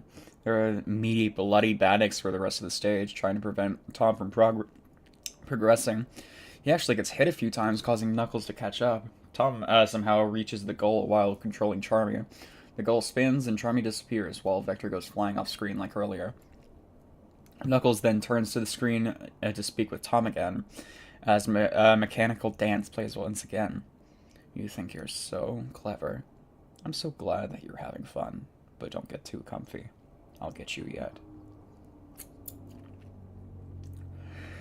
By now, I was just on it. Things are really lining up in the story. I'm not going to become a victim too, am I? By now, Tom was down to the crusts of his pizza. He had been playing for about an hour at this point, and was considering calling Kyle over. Not much he could say outside of, hey man, what the hell is up with this game? And that's assuming Kyle has any answers. Tom still decides to prioritize his job over all else here. He goes back to the combi catcher and tries picking Mighty this time. His statue is there like normal, but when Tom tried to pick him up, the claw acted like it was stuck. Like the Mighty statue was glued to the floor. After a struggle, the claw let go and randomly picked up Bomb. Not really who Tom was gonna pick, but he didn't mind anyways. The level's selector took him to Marina Madness this time. When Knuckles appeared behind him this time, the text that appeared was actually relevant to the character combi catcher had given to Tom. Hot potato, don't get caught holding it when it blows. Just like that, Charmy was holding Bomb without Tom pushing any buttons. A loud beeping sound could be heard, and it was repeated over and over and over again, although spread far apart. Tom soon realized they were getting faster, though. With the press of the A button, the bomb was tossed to Knuckles, who tossed it right back to Charmy. Tom decided the good strategy would be to just hold onto the bomb for a while and pass him to Knuckles right before he explodes. Sure enough, that works pretty well, causing Knuckles to fly backwards and fall on his bottom. He jumps up and stomps his foot again, jumping off the stage shortly after. Strangely, the rest of the stage was marginally shorter. Tom was still able to jump in the boat on the boat in the background, but it was otherwise just a weird hallway. Dude, he is such a this Knuckles is such a sour sport, dude. He's getting his ass beat and he's so mad about it.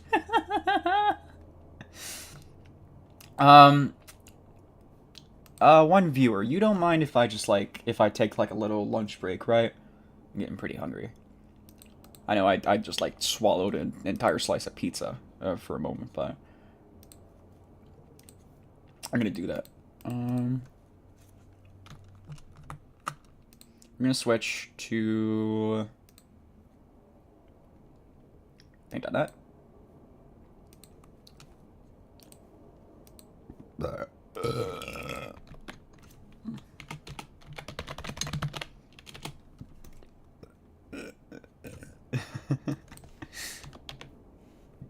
All right.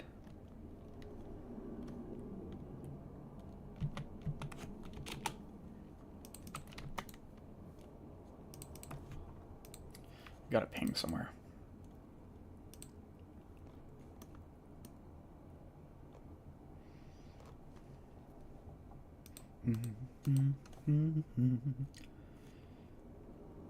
It's not showing. It's weird.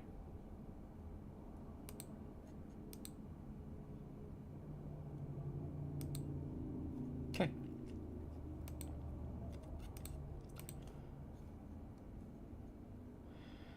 Let's play a little bit of music.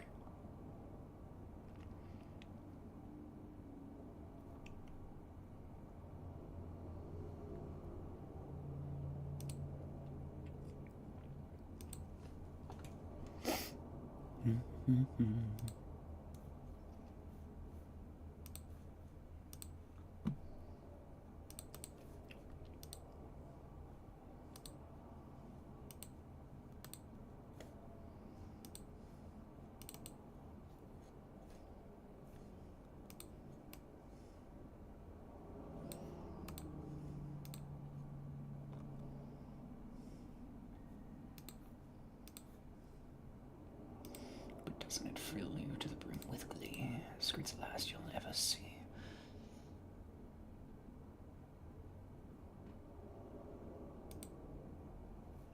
Okay.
It's Try Harder, the instrumental with the lyrics section. It was arranged by my boyfriend Fritz for D-Size Redux. He just combined the song instrumental.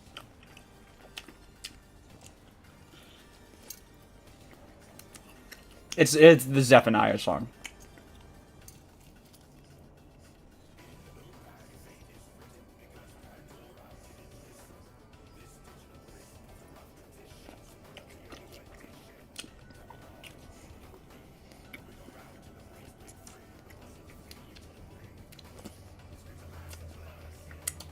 Starting to think that Pandora is not, in fact, a metaphor.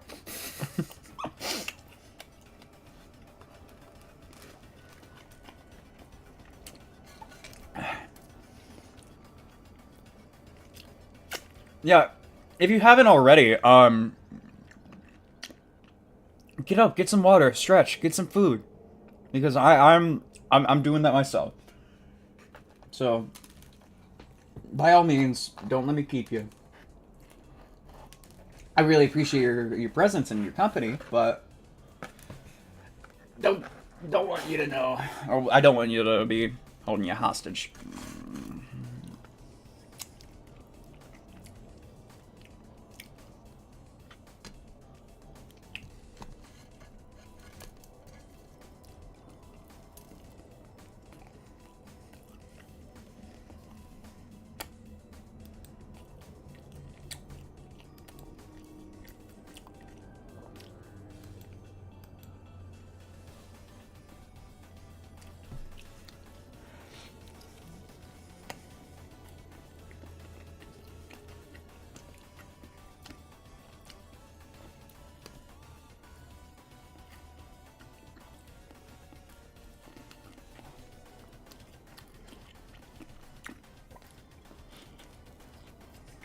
Hi, sweetie. Oh.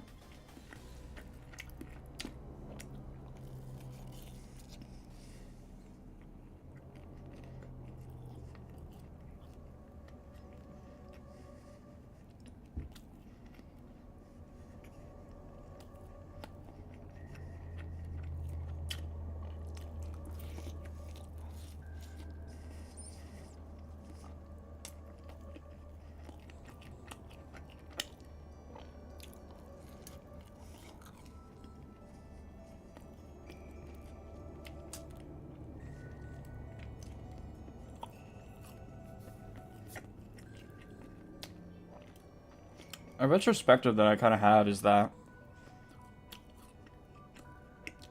despite the fact that he kind of like stomps and throws a mini fit every time he loses, I'm assuming that's Zephaniah, in the CHAOTIX.ZIP story, but he's green. Maybe being quote unquote broken up is Zephaniah being broken up into multiple entities. Is that what's going on? I think that would be cool.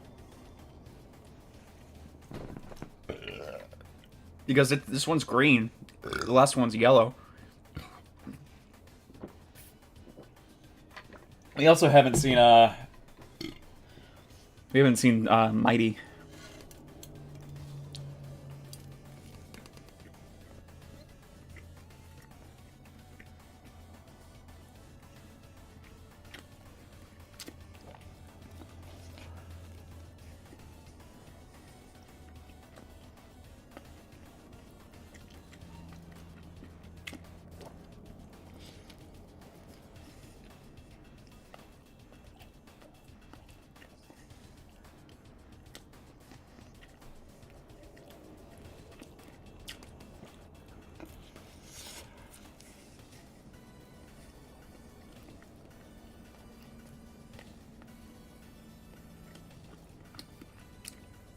But where I was going, is that... Oh, actually, let him spit bars real quick.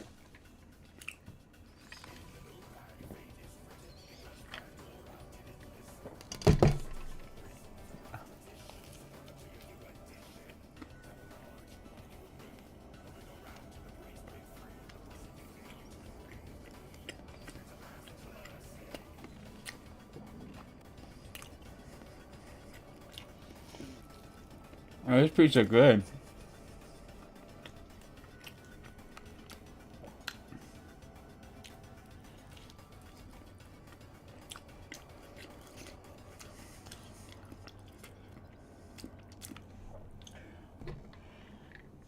Well, actually, seems like they did put pizza sauce on it, just barely any, and made it spicy. Didn't know that was an option.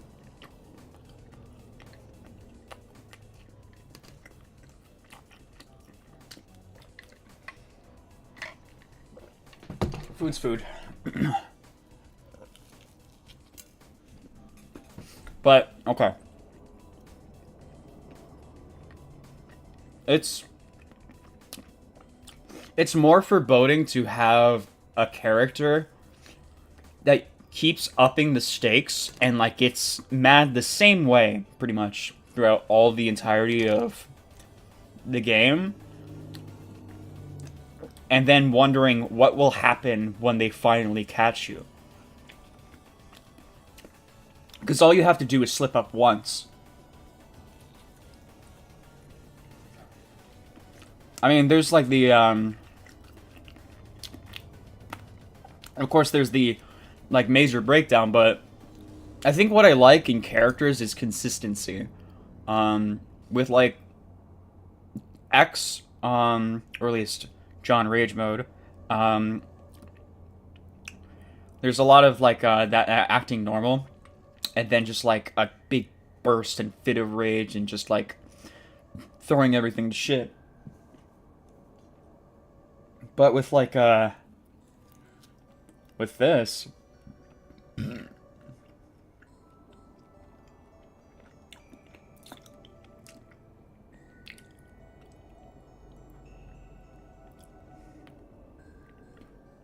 it's kind of scary, the idea of like what will they do when they get you. Just constantly building up. Not to mention Tom is completely like unaware of everything going on.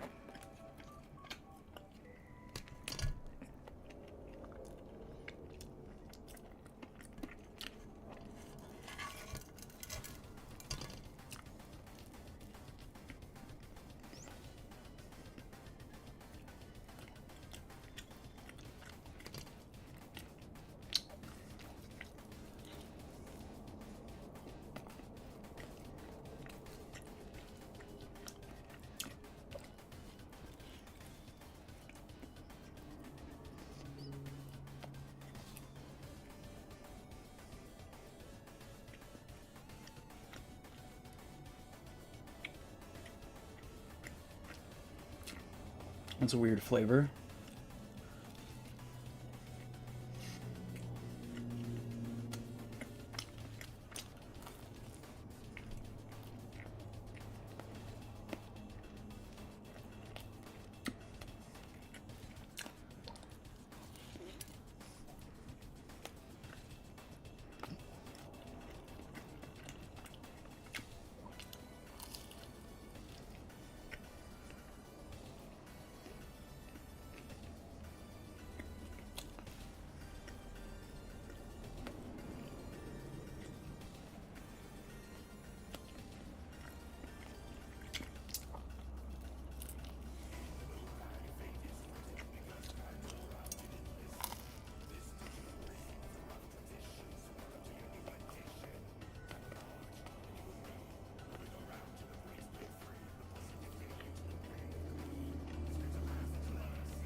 Hi, sweetie.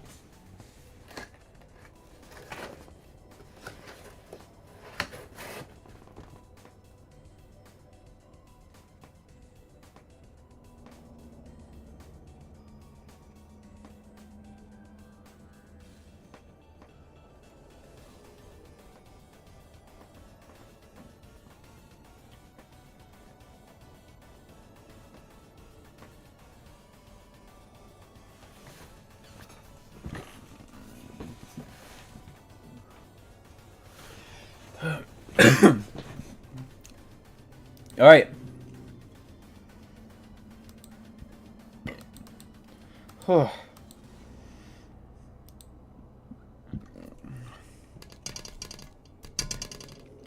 I'd say that's the end of my lunch break.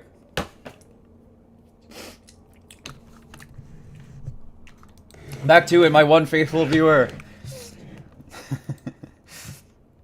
All right.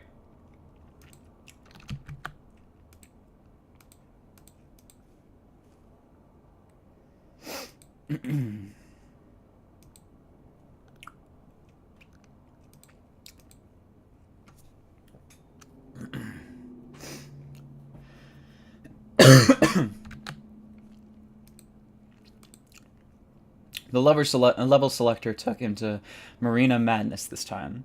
When Knuckles appeared behind him this time, the text appeared that was actually relevant to the character Combi Catcher had given to Tom. Hot potato, don't get caught holding it when it blows. Just like that, Charmy was holding Bomb without Tom pushing any buttons. A loud beeping sound could be heard, and it was repeating over and over again, although spread out far apart. Tom soon realized that they were getting faster, though. With the press of the A button, Bomb was tossed to Knuckles, who tossed it right back to Charmy. Tom decided a good strategy would be to just hold on to Bomb for a while and pass him to Knuckles right before he explodes. Sure enough, that works pretty well, causing Knuckles to fly backwards and fall on his bottom. He jumps up and stomps his foot again, jumping off the stage shortly after. Strangely, the rest of the stage was marginally shorter. Tom was still able to jump on the boat in the background, but it was otherwise just a weird hallway. I know I read that before, but set in the mood.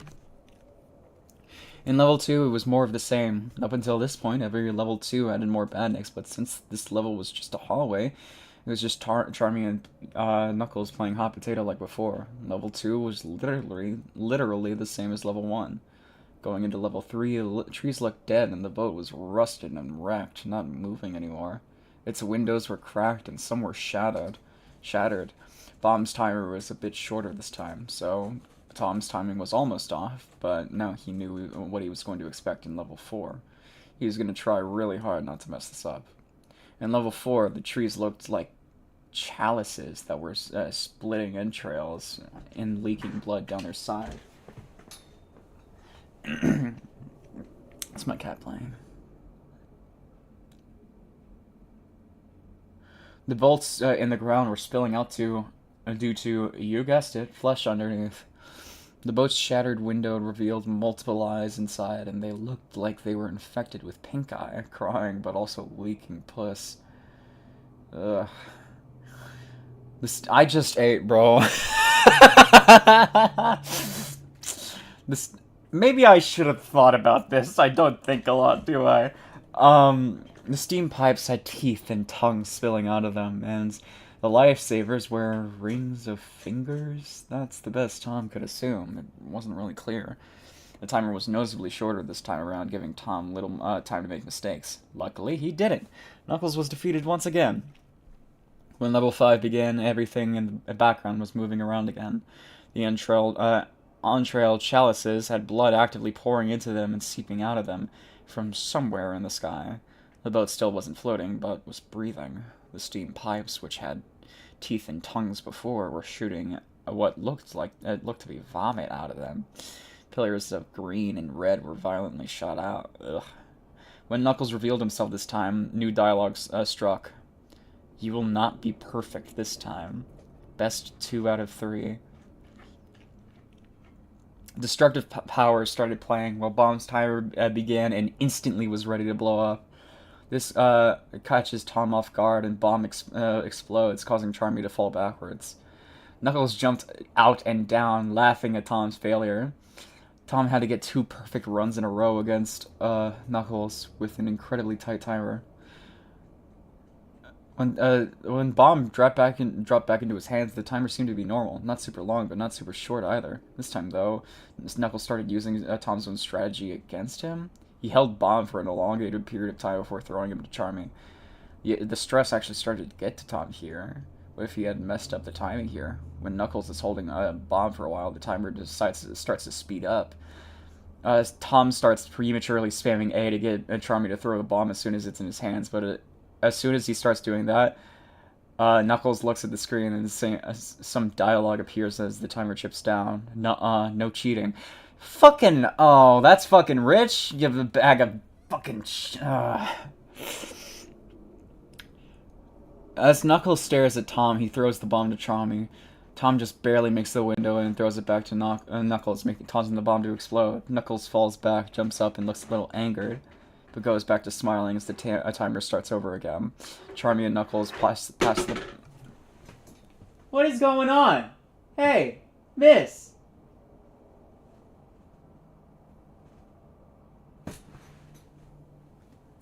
Hold on. She just knocked over her water bowl. It's empty. You thirsty? You don't gotta throw a fit like that. Here, I'll give you some of mine.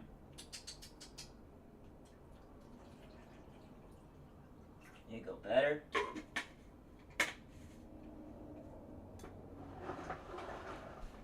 You go, sweetie.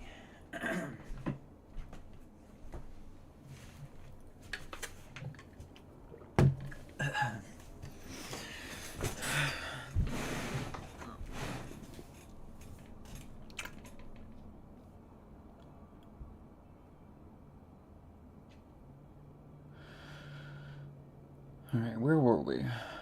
Charmy and Knuckles pass the bomb back and forth, causing Tom to actually sweat a little bit. The timer gets faster and faster. As it gets faster, destructive power in the back also gets faster.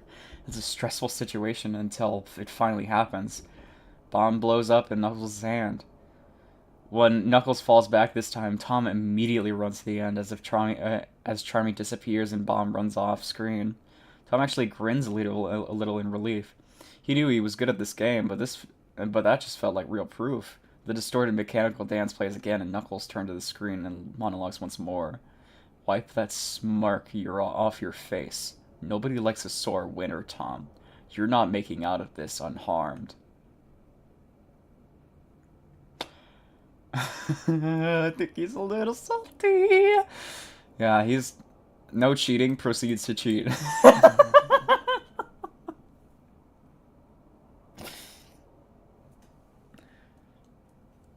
Look, buddy.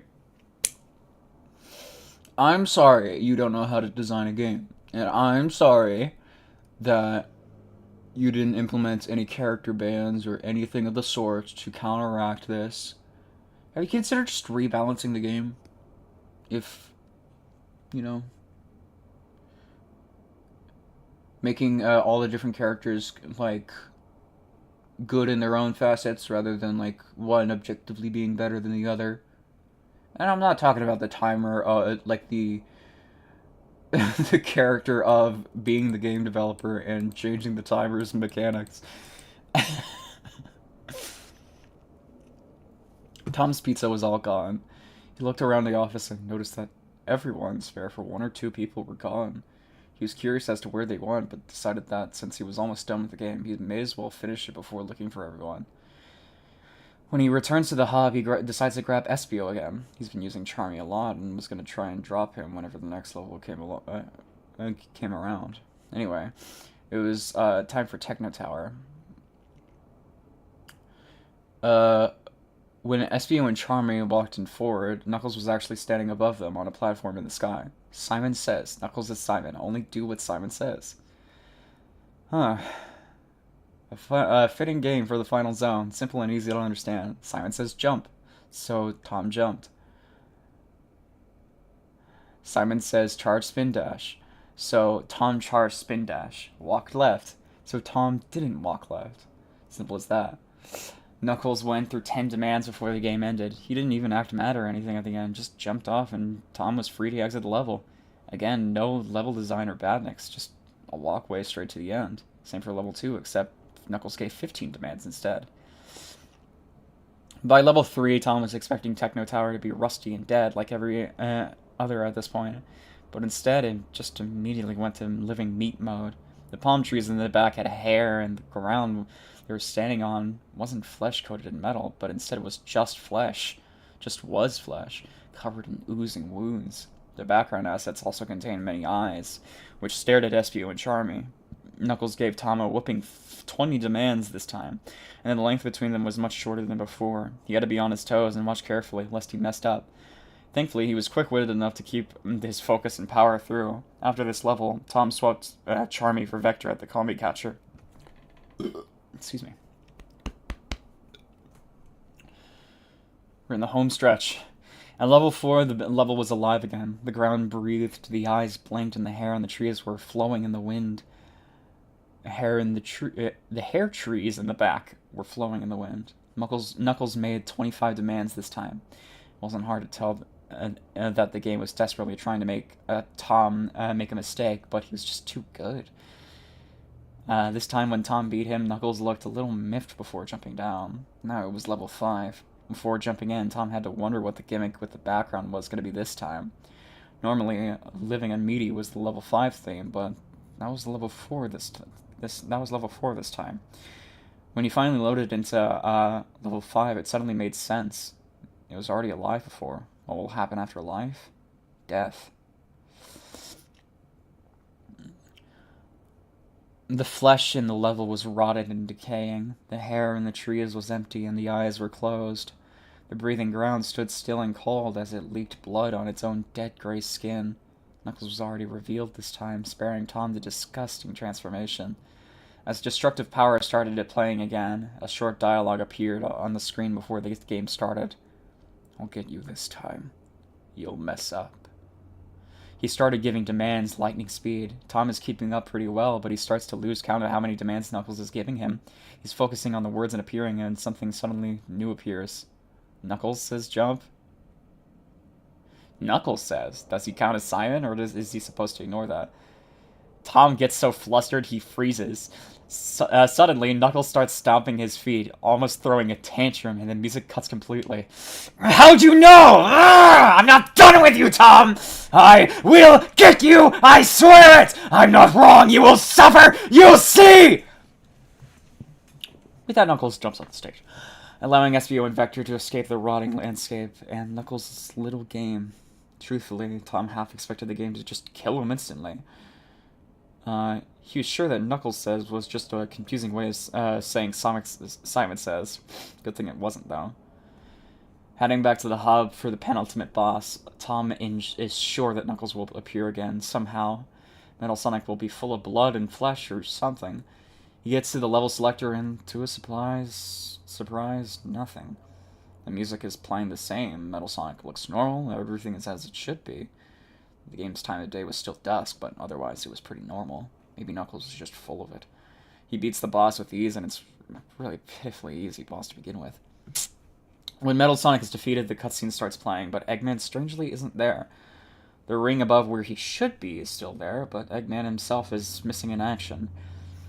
MIA. Metal stays on the ground and smokes for a little bit before weakly jetting up to the ring, turning it into Metal Sonic Kai, which I think is the big dragon, maybe?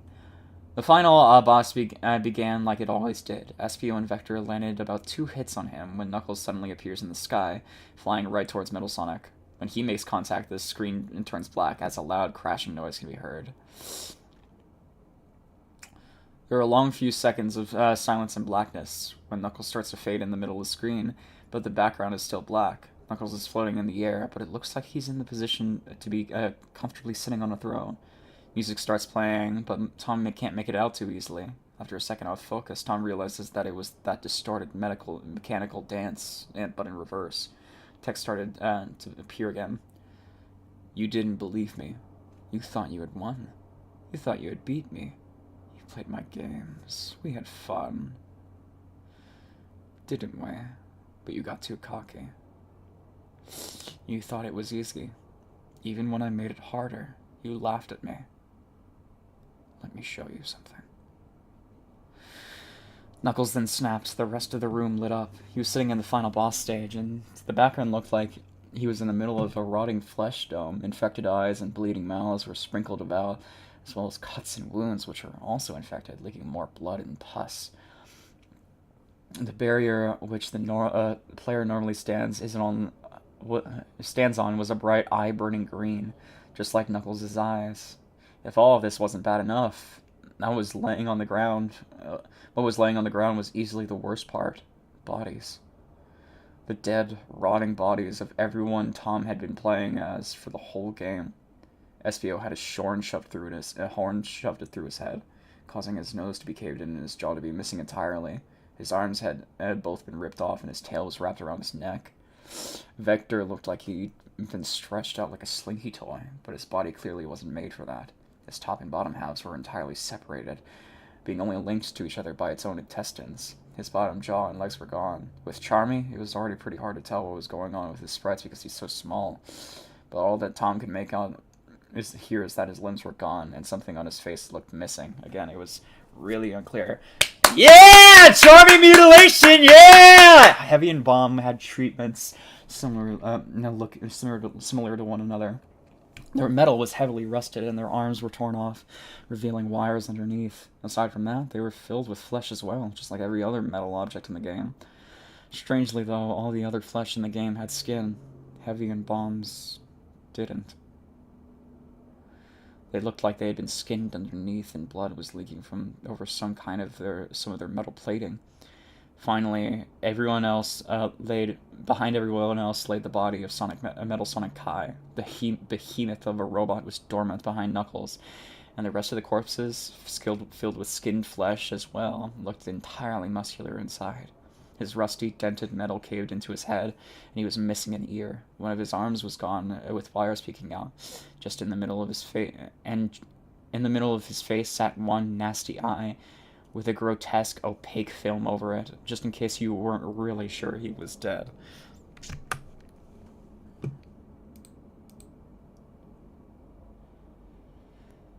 Yeah.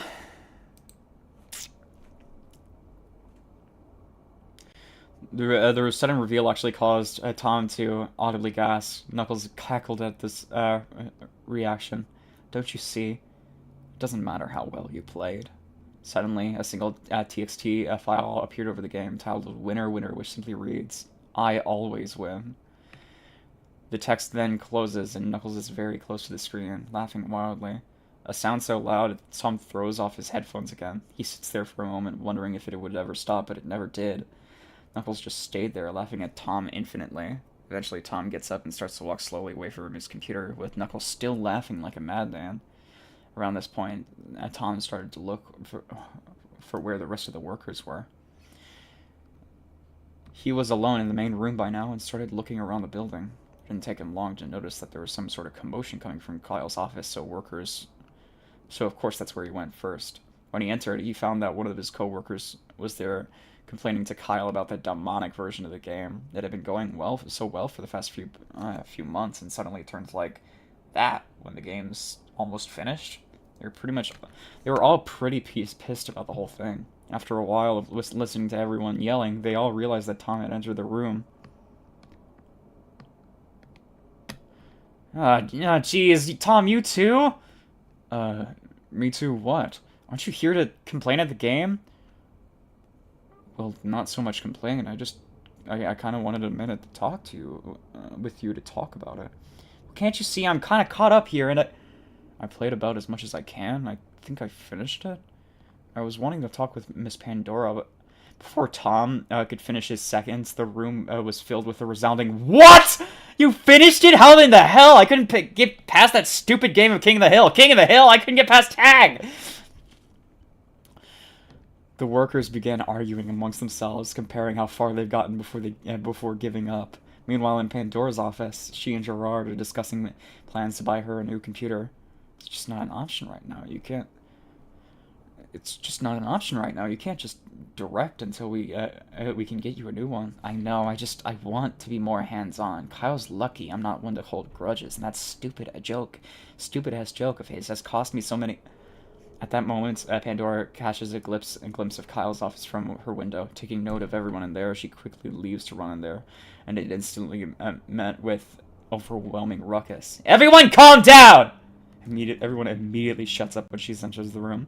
Kyle, what the hell happened? Why is everyone so mad? I don't know. Everyone's saying that Knuckles started rotting and playing tag and the ground was turning to flesh and stuff, and are trying to pin the blame on me. Pandora raises an eyebrow. You know, this all sounds like does sound kind of like, you know who. Pandora, I swear I had nothing to do with this one. Okay. Can you tell me more about it? Ask Tom. He says he beat the game. Alright, Tom, tell me everything. Tom and Pandora began walking over to his computer as Tom tried explaining as much information as he could from the... Tom and Pandora began walking over to his computer as Tom tried explaining as much information as he could from the walk to Kyle's office and his computer, which are just a few feet apart from each other.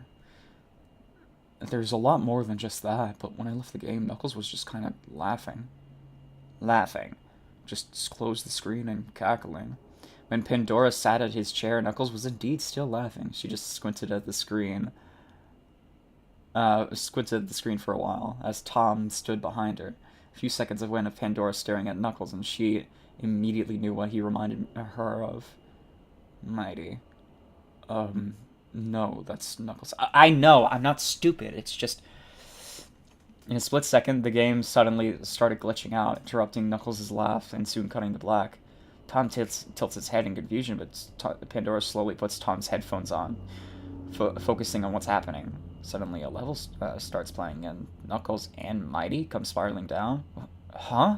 What's the matter with you? Those are like the only two I was never able to play for the whole game. When the two finally land, Pandora isn't able to control them. Knuckles instantly transforms and glares at Mighty. Mighty then undergoes a similar transformation. His shell looks slightly melted and cracked. His eyes dissipate and glow yellow, and his flesh begins to rot as a cavity appears in his chest. So they're different characters. The worm! The worm! The worm? Just go get Gerard, now! Sorry about the volume, guys. Tom stays in place for a second out of confusion, but then runs to Gerard's office.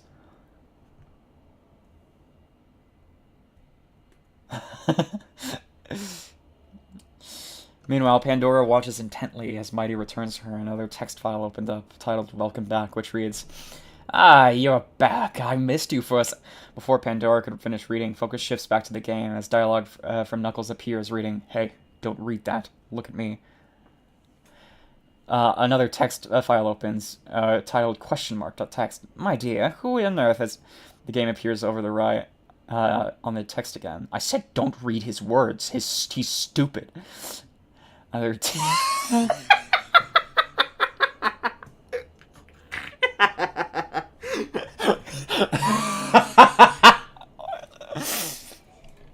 Another text called kin.txt shows up. I feel a sense of kinship with it. I don't like it. The game appears on the top again. Would you shut the hell up? In an instant, the tether binding the pair snaps, and Knuckles throws the ring to the side. He then lunges at Mighty, expecting it to catch him off guard, but Mighty seems to have expected that. He drops the rings and extends a fist, which knocks Knuckles back. Ooh, they beefing? Knuckles gets up and lunges at Mighty again, causing the two to wail on each other on the ground. During the fight, their bodies eventually start to rapidly rot away, leaving two dumb-looking worms wriggling against each other very aggressively. So Knuckles is a worm, just like Mighty was. Pandora just continues to watch the two beat the hell out of each other until she glances at Tom's desk and notices the red pen drive she gave him. He didn't wipe it. He plugged it in, but didn't delete anything. Pandora knew what to do now, though. While they fought on the ground, Pandora grabbed the drive, stuck it into the computer, and began to extract its full contents from the drive. The screen glitched for a second before it turned black, and the computer shut off entirely. After waiting a second to ensure that everything was gone, Pandora unplugged the drive. In her hands, she held the worms. Tom soon ran back with Gerard, but was somehow disappointed to see the screen black. Pandora, what? Why'd you call me back here? The worm! He came back! Tom didn't delete it! Delete a worm? I wasn't told to delete any worm. Just delete your, wipe your drive, which I tried to do. Tried. Well, I got an error saying it couldn't be deleted, but then I tried it again and some stuff got broken up. That's actually when the power surge happened earlier, and then we all had the game to play. Broken up. After this, Kyle was called into the room, and the employees entered the main room as well. Pandora and Kyle explained the incident with their SEGASONIC the Hedgehog port and the existence of the worm that was in Mighty. Some employees seemed confused, others thought they were being pranked and left the job entirely. The only one to believe the story without any questions was Tom. He knew Kyle enough to know that this is something he definitely wouldn't do. He had the smarts to pull it off. As for the existence of the second worm in Knuckles, they came to the conclusion when the files broke up. The first worm from Mighty was turned into two, causing it to become two entities. Instead of targeting Pandora, it targeted everyone. To the few that remained at the company after this, it made sense. Shortly after everything calms down, Kyle walks up to Tom, who's taking some heavy breaths in the break room. A wild-ass ride, huh? Yeah. You handled it all pretty well back there. You should be proud of yourself. Sure. Dude, you're being super quiet. I normally never hear you shut up. What's up? That was just a lot. Tom starts to breathe even harder. Heavier. Whoa, whoa, whoa! Take a breather, man! What's got you all panicky? Kyle, I kept a cool head because there were other people in the room with me, but I can't lie to you, that whole time I was terrified. Of what, Pandora? No, that stupid-ass worm. You were scared of Knuckles? No, just the tension of it all. You know I've always been a paranoid person. I try to keep my cool until I can't anymore, and that was 2 hours of build-up.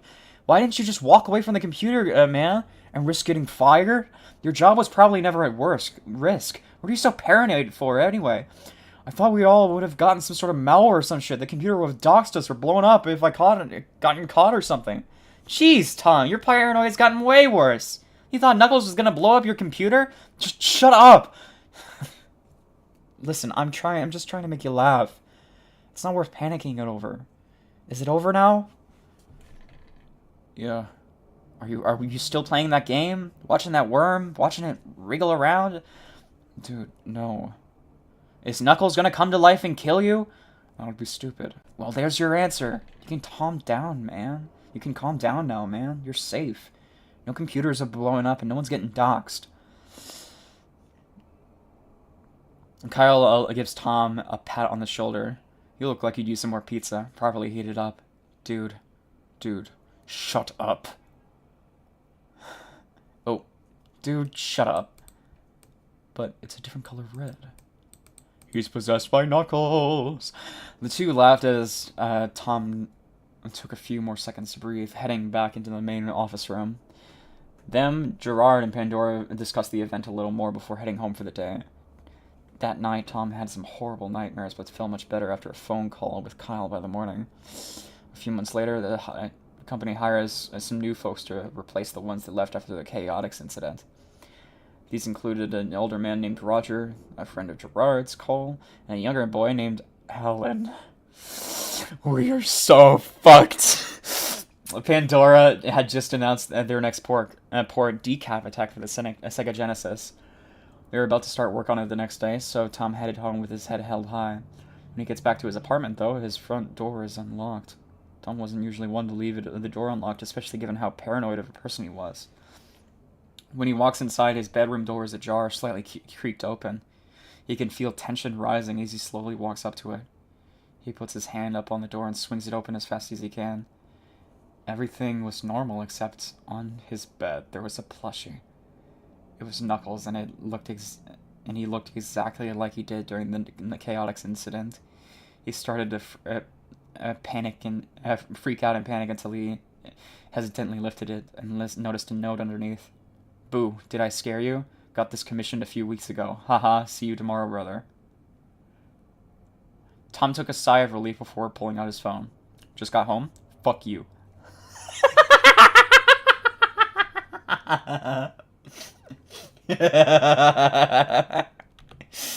Well, I would say this was fun.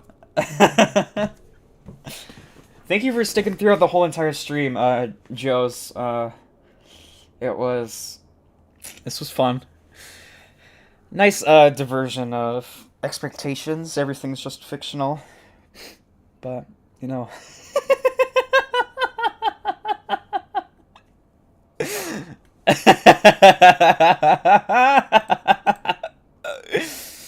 This just feels like a little love letter to the original story. Yeah, this was great. Goodness gracious. Oh, this was certainly something. Yeah, I'd say so. All the little nods. For a little bit there, it seemed like Tom was just kind of like a Mary Sue. But that's just kind of an excuse of like, oh, he's just performing well and all these things. I think he kind of acted as like a plot device, as proof that these things don't play by the rules. Not to mention he has tons of other character flaws outside of, you know, paranoid, way too absorbed into the game. Excuse me. And then everybody jumping him. They're like, "You beat the game!" That was delightful. Start to finish, like 3 hours, 30 minutes. Yeah. That was fun. I'm gonna go check up on... I think my boyfriend's still at work. I'm gonna refill my cat's water. Eat the rest of my pizza. Maybe make a call.